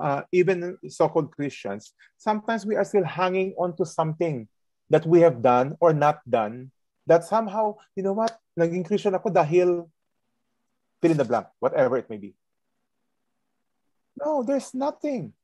And the more we understand that, the more we understand soteriology, the doctrine of salvation of scriptures, the more it will, contribute to our worship. You see, worship is not singing songs na, wow, blending, ang ganda, nakakilabot, goosebump. That's not worship. Worship is coming out of a true understanding of soteriology. Lord, I thank you. Only you, ano bang kanta na yun? Only you, something, it makes a lot of sense now when you sing songs with the right doctrine. Okay, I repeat. Songs of worship with right doctrines. Because there are many so-called worship songs that have wrong doctrines. Okay? So when you sing, for example, Amazing Grace, how sweet. Man, it just consumes your mind. How amazing the grace of God is. I have not contributed anything. It is the gift of God. It is not the works of man. Nada. It's all because of Him. Wow. Any more do? Okay ka na? Good. Yeah. Ira. Let's go to you, Ira. Wala? Okay. Sino pa? Lynn? Mario? I think, Mike, the one that I told you earlier. Yeah. Ano? No, about the salvation, that we don't have any contribution. Correct. And 100% work of God. Correct. Yeah. So I hope, Ira, that clarifies to you a lot more, on what it means to be born again. So born again is not to be, member ako ng born again group nila, Mike. No. Okay? There's no such thing. Okay? Born again is individual. And yeah. So good. If you better understood that, Ira, and I'll tell you, you are, you have, kanina kasi before the class began, si Ira may mga questions na. So it just, what's the word? It makes me really happy, when you have these kinds of questions and then you make a statement. Now I understand that it is totally the work of God and so on and so forth. Okay, and this is not just the fault of galing ka siya ng Catholic. No, there are many Baptists, there are many Methodists, because a lot of people refer to their religion based on where they were born. Kung pinanganak ka sa Baptist family, then you consider yourself a Baptist. But it doesn't mean you have been born again. Okay? So separate the quote-unquote family membership or allegiance of any religion to your being born again. It's totally different. That's why Jesus says to Nicodemus, no matter what kind of faithfulness you have, whatever position you have, unless you are born again, sorry. No, wala nga sorry eh. Sabi niya pa, if you are born again, then you deserve hell. Rex, meron pa? Sige, Weng. Go ahead, Weng. Habang wala pa, I was thinking about the born again, group of Christians na tawag nila sarili nila, no? Tama ba ako? Sila ba yung parang mga charismatic, yung gusto nilang kumanta, mag-raise hands, mag-pray in tongues? No, parang ganun sila, no? Yeah. That is why the word born again is not only referred to, again, to the people as an organization. It will also refer to their type of worship. Yan yung mga kumakanta, pumapalakpak, born again yan. True. Yun nga, Mike. I wanted to comment that it becomes dangerous sometimes when you mention born again to somebody who doesn't have the proper parang awareness. Correct. study what born again really means. And then, ang connotation nun is to associate it with these groups of people. Correct. Tapos ang problema naman dun sa mga groups na ito, their worship is actually parang yung center lang ng kanilang, practice talaga. And correct. It's like nagiging high sila doon eh. High in the spirit ngayon ang tawag nila. And then, but when it comes to their regular lives, parang walang effect, ganun pa rin sila. And then, people tend to see, born again yan, pero tingnan mo, ganun pa rin siya. Exactly. Diba? Ginagawa pa rin niya yung and that is, again, people don't see any changes. Yeah. And, yun ang problema because people identify the word born again as a group of people and a type of church. Yun ang problema. Yeah, that's true. And siguro, yun pa, it's important now that yung totoong born again talaga is someone who is really regenerated at renewed Christian na talaga na the fruits of the new status can really be witnessed by people, di ba? Correct, exactly. And, I think napakahalaga talaga. Yun ang illustration ni Jesus about the wind. Okay? You cannot see it, you cannot identify it, but you can feel it. Okay? That is why when you are with a person who have truly been born again, there is no, walang nakalagay na t-shirt, I have been born again. It doesn't count, doesn't mean anything. You cannot have a card, member of so-and-so born again church. It doesn't mean anything. But after you spend time with that person, to a truly born again, to a person who have truly been born again, you will know the difference. Number one, he speaks about God. Okay? Yeah. And That's so on right, and so Mike. forth. Okay. Thanks, Wayne. Mike, can I add one verse, Mike? Two verses. Sige, Juan. Yung election lang, Mike, ba? Diba na-mention mong Ezekiel, no? Ezekiel 36:26. We also had, I found it in Romans 11 chapter 11 verses 7 to 8. The doctrine of election. Correct, for Israel. This is how Paul have said in verse 7. So this is the situation. Most of the Jews have not found the favor of God they are looking for so earnestly. In spite of their earnest effort, they did not found the favor of God. And then Paul continued, a few have, the ones God has chosen, but the rest were made unresponsive. Correct. Unresponsive, no? But correct. Lord, as the scripture says, God has put them into a deep sleep. To this very day, He has shut their eyes so they could not see, and closed their ears they could not hear. Correct. So that's it. That's it. But that's why I said again today, we only have touched the surface of the doctrine of election. Kasi we are talking about being born again. So, ang main, if we're gonna take the study of the doctrine of election deeply, there is a lot more verses to understand it. Gusto ko lang i-touch a little bit on that. Okay. So, but thank you for pointing that out. Thank you for pointing out chapter 11. Yeah. May nag-raise ng hand. Sino ba?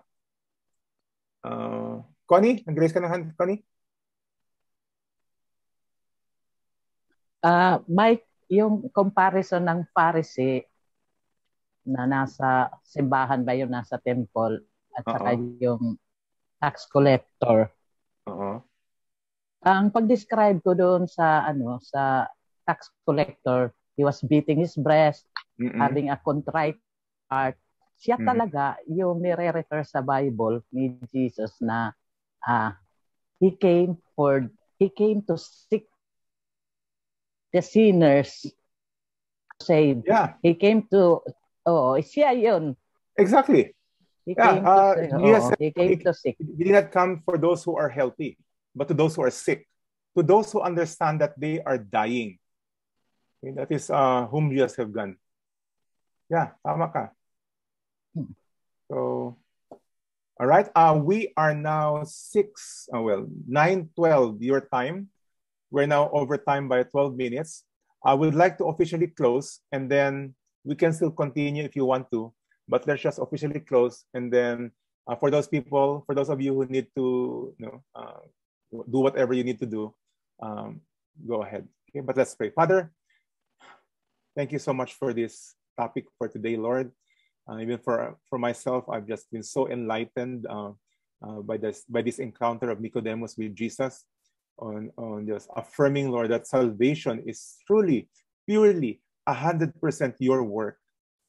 Right before the foundation of the world, you already have chosen those who will come to know you. And during the time of the cross, Lord, Jesus already died for those whom you have chosen. And to those who have come to you and say, I have mercy on me, a sinner, Lord, you have justified. So we thank you, Lord, that you have made this clear to all of us.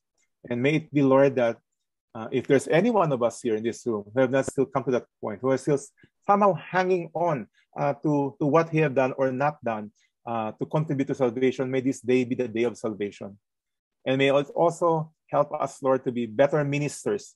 So as we explain salvation to other people, we will be bullseye, straight coming from your word, and not just some made-up stories on what it means to be saved. So we thank you, Lord. And I ask for a good rest for everyone as we retire tonight. In Jesus' name, amen. Okay, so again, if you need to go, God bless you. Go be a blessing. But I am still here, and I'll still be entertaining questions and comments and so on. Lynn, let's go to you, Lynn. Bagong dating sa Manila. Anong thoughts mo?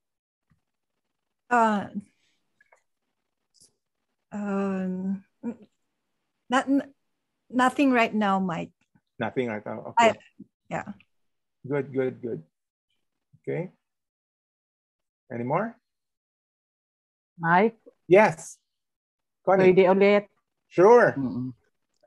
Ang pagkakaintindi ko dito sa sanctification, although parang naano ko na din, kaya lang gusto ko lang i-express ito na para sa akin yung sanctification is the Christian walk.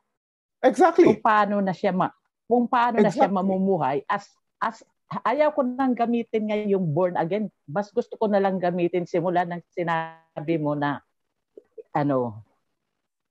hindi dapat i-associate sa religion, sa isang organization. Parang mas gusto ko na lang ngayon gamitin yung word na believer. Yeah. Para sa akin. Mas pero just understand, even the word believer is not precise. Because there are many who believe, but Jesus did not believe in them. Diba? So, again, whichever word you choose is okay as long as you have a way to, if you have the opportunity to share exactly what it means. Kasi even if you say, Christian ako, what does that mean? Born again Christian ako, what does that mean? Renewed Christian ako, what does that mean? Believer ako, what does that mean? I mean, in the end, salvation is not saying a statement. It really requires that the person hears and understands. So, and understanding requires time. There's no such thing as, sinabi ko sa kanya, Kristiyano ako, that he needs to believe in Jesus. Bahala na sa buhay niya. Sinabi ko na, no, you did not do the job yet. Because our job is to disciple. Our job is to explain, to clarify. Okay? So, now you can throw out something to kumbaga sa lahat, but there will be some people who will come back to you and say, Connie, paki-explain nga sa akin, anong ibig mo sabihin nito? Because the rest of the people will just go home. That is normal. You speak to a crowd and say, you must be born again. For example, yun sabi ko. Some people will just go home and say, born again yan. But others would come back to you and say, Jerry, paki-explain nga, ano ibig mo sabihin sa born again? That is exactly the way Jesus did it. He always preached to the masses, but he will only focus to those who will come back to him and inquire further. Okay? All right? Mike? Okay. Yes. Yes, Wang. Another thought. Ang maganda kasi sa total depravity election ni God's election is that it gives so much assurance kasi yung decision was made according to the wisdom of God. Correct. According to his counsel. Correct. And according to his power, by his power, no? At tayo, talagang recipient of grace lang talaga ni God. So imagine how much assurance that gives us. He can save someone like a tax collector na corrupt. Can also save a learned and rich man like Nicodemus, diba? Correct. But whose riches were taken away from him?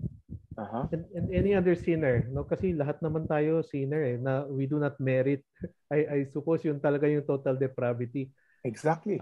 Man is usually parang problem solver, diba, sa loob. Yung kailangan may ginagawa tayo. Paano ako masaya? Dapat meron akong contribution.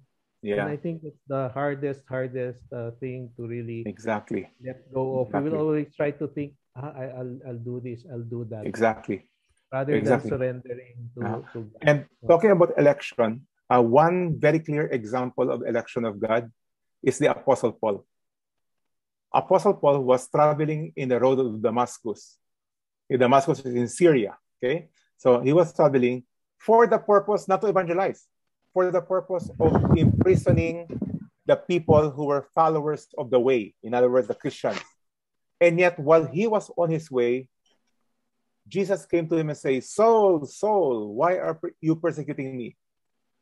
What did Saul have done or contributed to his salvation? Nada. Zero. You know, sometimes it's a difficult doctrine to swallow. Huh? Wala akong contribution? Wala. That's why everything we read today is the Lord speaking, I will, I will, I will, I will. It's all about God. For it is by grace. So I hope we have a better understanding of the word grace. Okay, na grace means understanding the total depravity of man. There's nothing we can do. That is all about the election of God. And for those whom He elected, then it's an irresistible grace. We will be responding to His calling. Okay. Rex, Jer, Mike? Mar? Yes, who's that? Connie? Yeah. Oo. Ang isang classic example ng walang good works talaga, pure grace, going back to the thief. Wala na siyang magagawang good works. Nakapako sa cross. So that's one classic example of pure, grace alone. Yeah. Pero mas grabe kay Paul, kasi kay Paul, he had no even intention of repentance. He was going out to persecute the church. Yung thief, at least he said, Jesus, do not forget me. Okay? So at least meron siyang somehow ginawa na parang, he was beating his breast. Forgive me. Si Paul, nothing at all. He was with a sword, kumbaga, to persecute the church. Now, I would just like to share na meron akong napanood na video ni John MacArthur. Kung hindi ka pa believer, hindi ka pa born again, ganyan, masyasak ka talaga dahil yung title niyang video ni John MacArthur is Jesus Only Saved Sinners. Masyasak ka. Jesus only saves sinners. Pero as you go along, pag napakinggan mo na, ang sinasabi doon, the heart ng kanyang topic. Yung mga self-righteous talaga na tao, hindi niya yun save. Yung mga self-righteous. It is true that everybody are sinners. But when you say God came to save the sinners, ang context doon is God saves the people who knows that they are sinners deserving hell. Kasi pag sinabi mo lang God came to save the sinners as if lahat tayo masasave. No. Kaya sa John 3:16 where we will get malapit na John 3:16, whosoever believes in Him. So there's a condition. Yes, He died for everybody, but only the whosoever. Okay? That is what we call now, dun sa the doctrines of grace, we will touch on the limited atonement. That the atonement is only limited to a certain group of people. Who are the group of people? The whosoever. Okay, that's what it means, the limited atonement.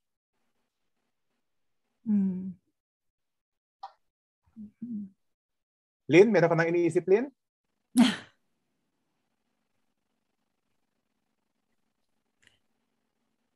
Baka jet lag pa si Lynn. Jet lag ka pa yata eh. Totoo talaga. Jet lag. Sorry. Wex, I want to bring up sana yung, remember that discussion about are being called by Christ na yung he called some, he did he not call the others? Yeah. And because the verses, he called everyone to repentance, and no one yung verse na that ano ba yun, yung no one he doesn't desire anyone to perish. Correct. So when he says that he called everyone so that no one will perish, it means na he's called everyone, but the verse that you're saying, he called some and he didn't call. Here is now where you will add up the other doctrines, Lian. Today we are talking about the election of God, or in other words, the providence of God. There's also the other side of it, the free will of man. Okay? And the free will of man, in this example, for example, the tax collector who beat his chest, forgive me, a sinner. Okay? There is nowhere that it says that he was elected by God. Simply says that he totally came to a point in life where he totally understood that there is nothing in him that can save him. All he can do, technically speaking, is to plead God. Lord, please. Because he knows, he understands there's nothing in him. So again, this election of man, again, sa Romans, to may explain fully, Lian. Kasi for example, in chapter 9 of the book of Romans, it says that before Jacob and Esau was born, okay, before they were born, God loved Jacob and God hated Esau. Before they were born. Wow! Paano nangyari? Bakit ganun? Now, humanly speaking, we cannot explain that. Even Paul, when the church in Rome was basically asking him, paano mangyari yun, Lord? Paano mangyari yun, Paul? God elected, pero ano yun? So yung mga hindi na-elect, they're going to hell. Here's the answer of Paul. But who are you to question God? You are simply a clay and God is the potter. And the clay cannot tell the potter on what he should or not do. In other words, we cannot fully understand this, Lian. But there are some examples in scriptures that is, both the will of God and the free will of man are functioning at the same time. And the example of that is in the book of Genesis. When Joseph was sold by his brothers. Remember the story of Joseph? Binenta siya ng mga kapatid niya. He was thrown into the well. And then he was sold to the merchants. And then the merchants sold him to Potiphar. Potiphar ba? Yeah. Potiphar. And then he was accused of raping. And then he was put to become a slave. And then as a slave, he interpreted dreams. And then finally, he became the second in command. You know the story, right? Joseph the dreamer. When he was a second in command, and there was famine in where the brothers and his family were, the brothers went to Egypt. When they were in Egypt, si Joseph recognized them. Uy, mga kapatid ko to. But the brothers did not recognize Joseph kasi nakabihis na si Joseph. No? He's second in command. Who would expect? Then finally, at a certain time, that the brothers, that Joseph revealed who he was. I am your brother, Joseph said. So yung mga kapatid niya was very fearful of their life. Patay. Kakatayin na tayo ni Joseph because he will finally take his revenge. But the statement of Joseph is wonderful. Okay? He says this. You, my brothers, what you did, you intended it for evil. But God intended it for good. The free will of man, the brothers, are fully responsible for their actions. They sold Joseph. But all at the same time, even it was the intention of the brothers, it was also the intention of God to put Joseph to become second in command to provide for his family. Now, how can you explain that? I have no idea. All we see is that it is in scriptures. Also, in the same book, in the book of Genesis, it says that God have hardened the heart of Pharaoh. The book of Exodus. that God have hardened the heart of Pharaoh. So sabihin natin, kaya pala si Pharaoh hindi pinakawalan ng mga Israel kasi pinatigas niya ang puso. God pinatigas ang puso. But the very next chapter, which I cannot quote to you right now, what chapter that is, pero the very next chapter, it says that Pharaoh hardened his heart. So again, we see these two things. Pharaoh is fully responsible for being hard-headed, hard-hearted, for not letting the people of Israel go. But all at the same time, God hardened his heart. So, in other words, Lynn, if there are people, the people who are going to hell are fully responsible for their sins. Fully responsible. So, again, how to harmonize this is the issue. That's the issue, how to harmonize. All we know is that it is found in scriptures. That man is fully responsible for his action, and also that God is fully responsible for our salvation. Yeah. I think the way I think about it is that God, in his foreknowledge, because he's omniscient, he already knows who is going to accept him and who's not going to. That is one way to look at it, that he knows our decision. But I'm more inclined to say that he was the one who made the decision on who will be elected or not. Kasi the way you view it is, alam niya lang na yun ang magiging decision mo. But to be elected, to be predestined, literally means that he was the one who planned it out. All at the same time, we are responsible for the decisions we make. That is the confusing part of it. Because it's fully the work of God and fully the responsibility of man. All at the same time. Yeah. Kasi in our experience naman talaga, when God calls us, diba, there's an action that we actually take, which is to receive or to believe or not. Correct. So that's still an action which says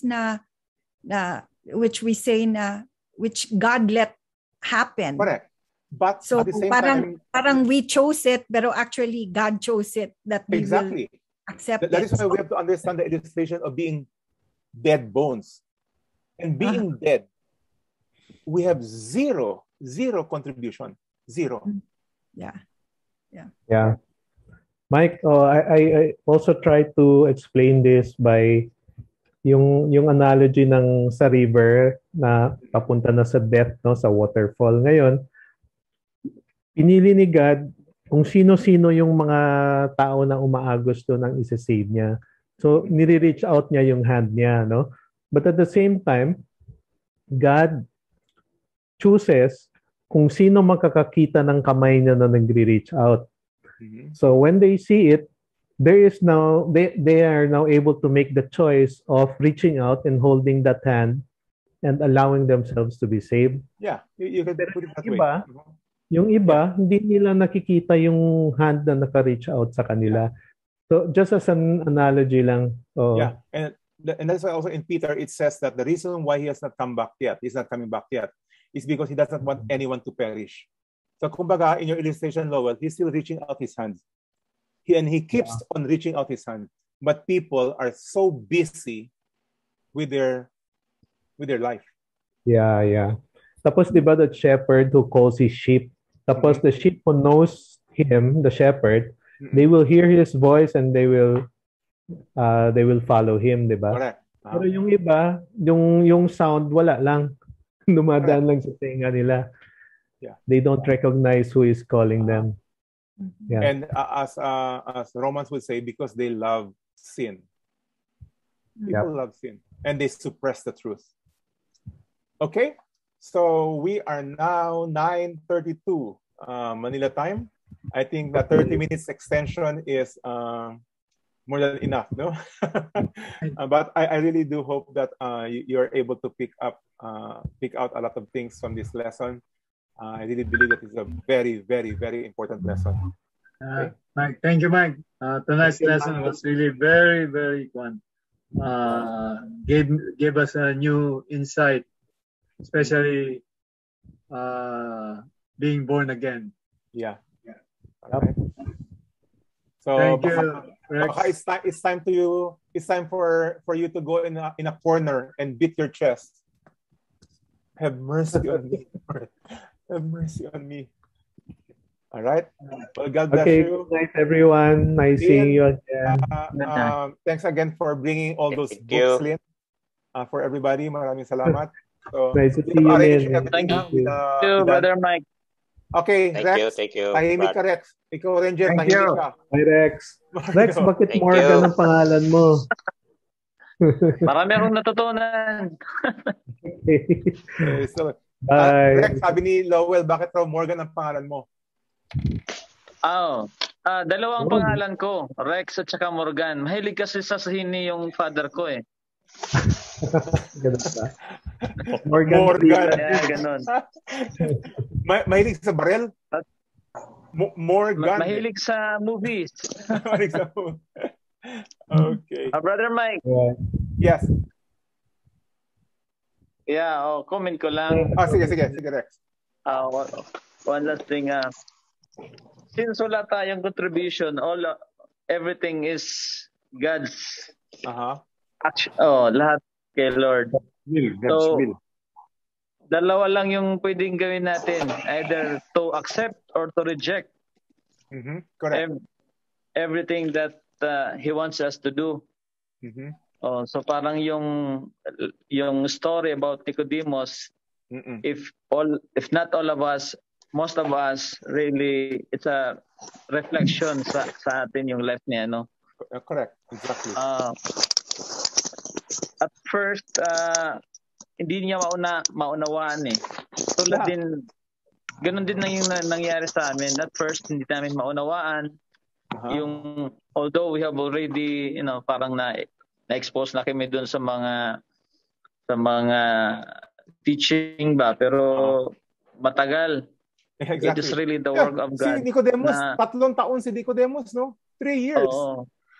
Oo. Mabilis yung kay Nicodemus, kami 8 years eh.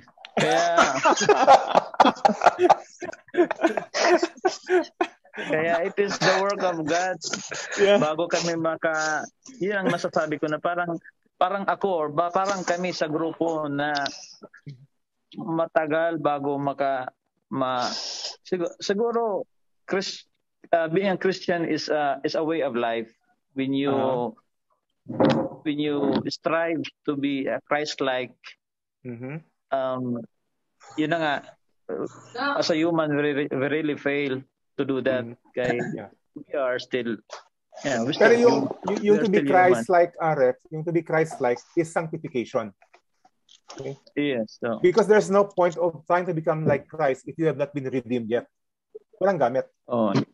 So redemption must come first, or justification must come first, and then Christ-like. Okay? Sanctification tawag doon. And sanctification. Lahat tayo are being processed. We are masterpieces in the making. Hindi pa tapos si Lord sa atin. Work in progress, Rex. Yeah, maraming nagsasabi sa grupo namin na parang yun ko lang naunawaan. Maybe that is the time when you are really born again. Kasi parang na-open na yung spiritual eyes mo. You parang yung understanding mo parang naging malawak yung parang you were enlightened ba doon sa mga scriptures. Kasi for so many years naririnig namin yung scriptures, especially ako pagkabata nag-attend ng mass. First reading, second reading, hindi namin maunawaan eh. Yeah. Exactly. Pero it's just the will of God na umabot pa sa age na to bago maunawaan yung mga bagay-bagay. In many ways, Rex, we are like Nicodemus. We are like Nicodemus. Okay? So exposed tayo sa Bible and everything. Pero we do not understand the works of God. That is sort of the work of God. All we can do is beat our chest. Say, have mercy on me. Maawa ka sa akin, Lord. Wala akong magagawa sa condition ko. That's the important thing. Yung hope namin is sana we end up like Nicodemus. At the end of his life, naging faithful siya doon sa ano. Faithful. Remember, hopefully, he was willing to pay the we'll cost. do that. Okay? He was willing to pay the cost. Okay. I think we're ready for that. Amen. All right. All right. Okay, Jer. Nagataas ka ng kamay mo, Jer. Ang ano ba, kanina pa natin na-discuss yung wala tayong contribution with our salvation. Anong right term, anong right word ang pwede nating magamit sa our answering His calling? Is not considered as a contribution? No. Because even the Bible says that even our faith is a gift of God. Kaya this will give us a new understanding of you are saved by grace. Talagang wala talaga. Zero.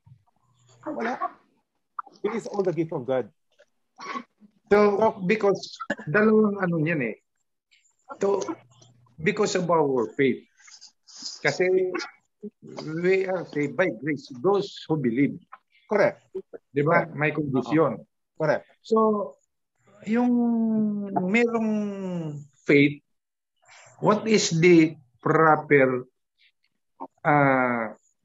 anong matatawag natin doon? The word contribution ba? Ang ano ko lang, Jer, pag nag-explain ako. As contribution, hindi ba yung magiging consider that is our contribution, our faith? Here's my answer, Jer. Very, very good question. But here's my answer. I cannot fully explain. Kasi yung rin ang iniisip ko. Yeah.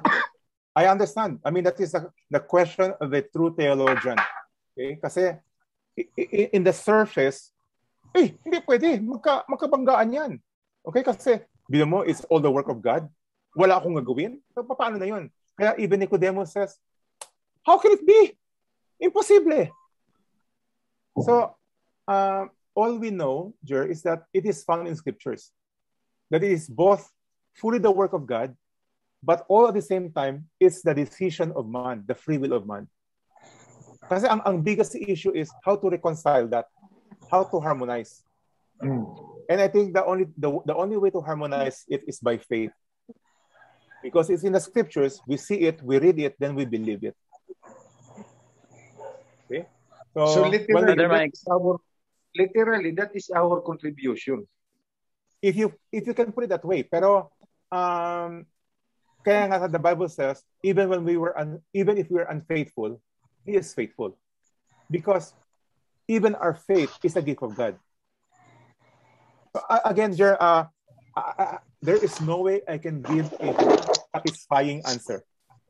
Sabi ko na sa'yo right now. I can give you a fully satisfying answer. Okay, Dan, kayo nakapatas ng taas kamay. Yeah. Okay. Mike, can I add to, I hope this is a better explanation. Sabi nga sa Bible, the dead cannot resurrect himself. Diba? Yung patay, hindi niya kayang buhayan sarili niya. So, even our physical birth, our being born in this world, we have no contribution to our parents na paano tayo panganak. So, it's still by the handiwork of God. It's the choice of God that we are born. Yeah. When we are dead in sin, it's still the work of God na wala tayong contribution. Yeah. Another example would be Lazarus. When Lazarus was dead, remember? Lazarus, and he has been dead for 4 days. And then it says that Jesus called on Lazarus. Lazarus, come up. Now, question. Lazarus was totally dead. When Jesus called, did Lazarus hear?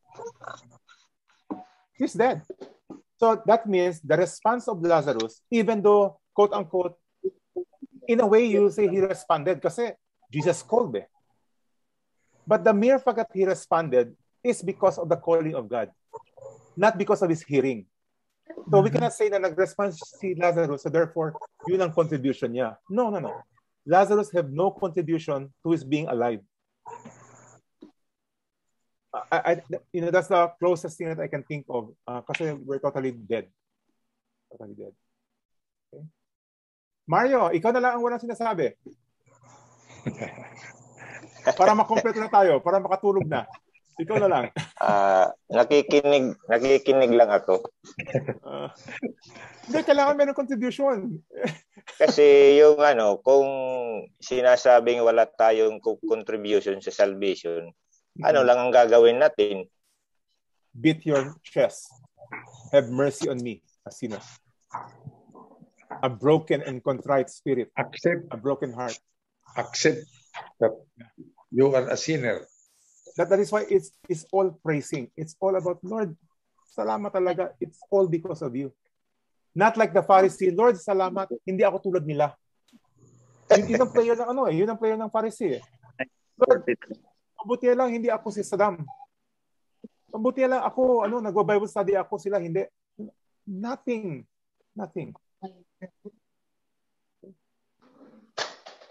That's why all glory and all praises belongs to God alone.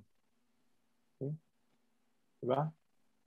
So, amazing grace. Amazing talaga. Amazing. Yeah.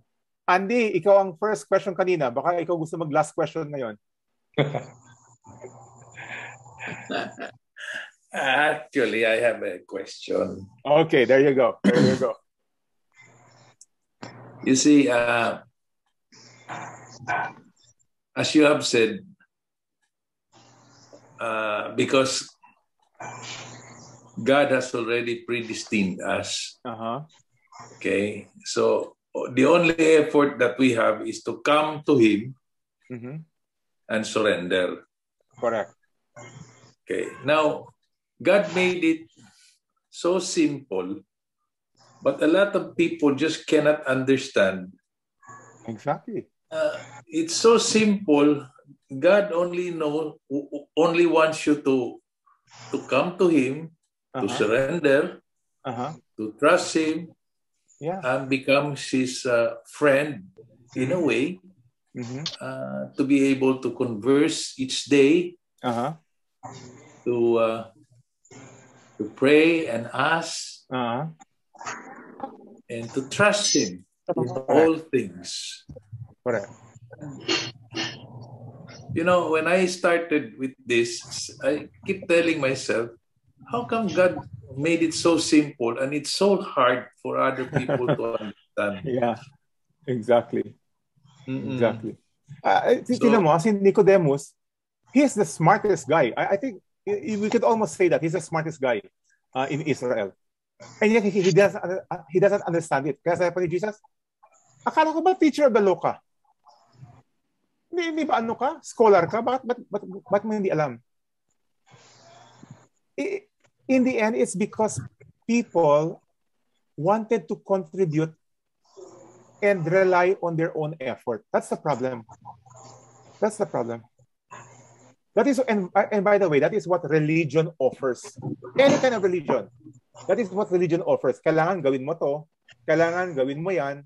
Kailangan iwasin mo to. Kailangan wag mong gawin yun. It's all about works.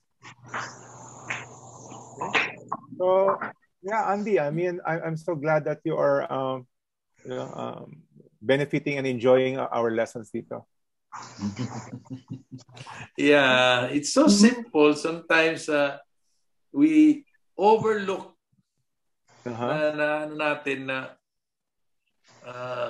we fail to recognize it and overlook sometimes. Oftentimes. Many times. Yeah. Exactly. So, yun lang ang ang comment mo. Yeah. Comment and additional knowledge for everyone. Thank you so much. And I'm very glad to be able to teach this lesson on the book of John kasi it really clarifies. Again, this is the technical term is soteriology, the doctrine of the salvation of God. Okay? So, thank you. And I'm glad Rex, Mario, and Jerry, of course, Andy, sabi nga, materang matibay. And I hope with that, you can also encourage others in our group that they study, join us in the book of John, saka sa book of Romans.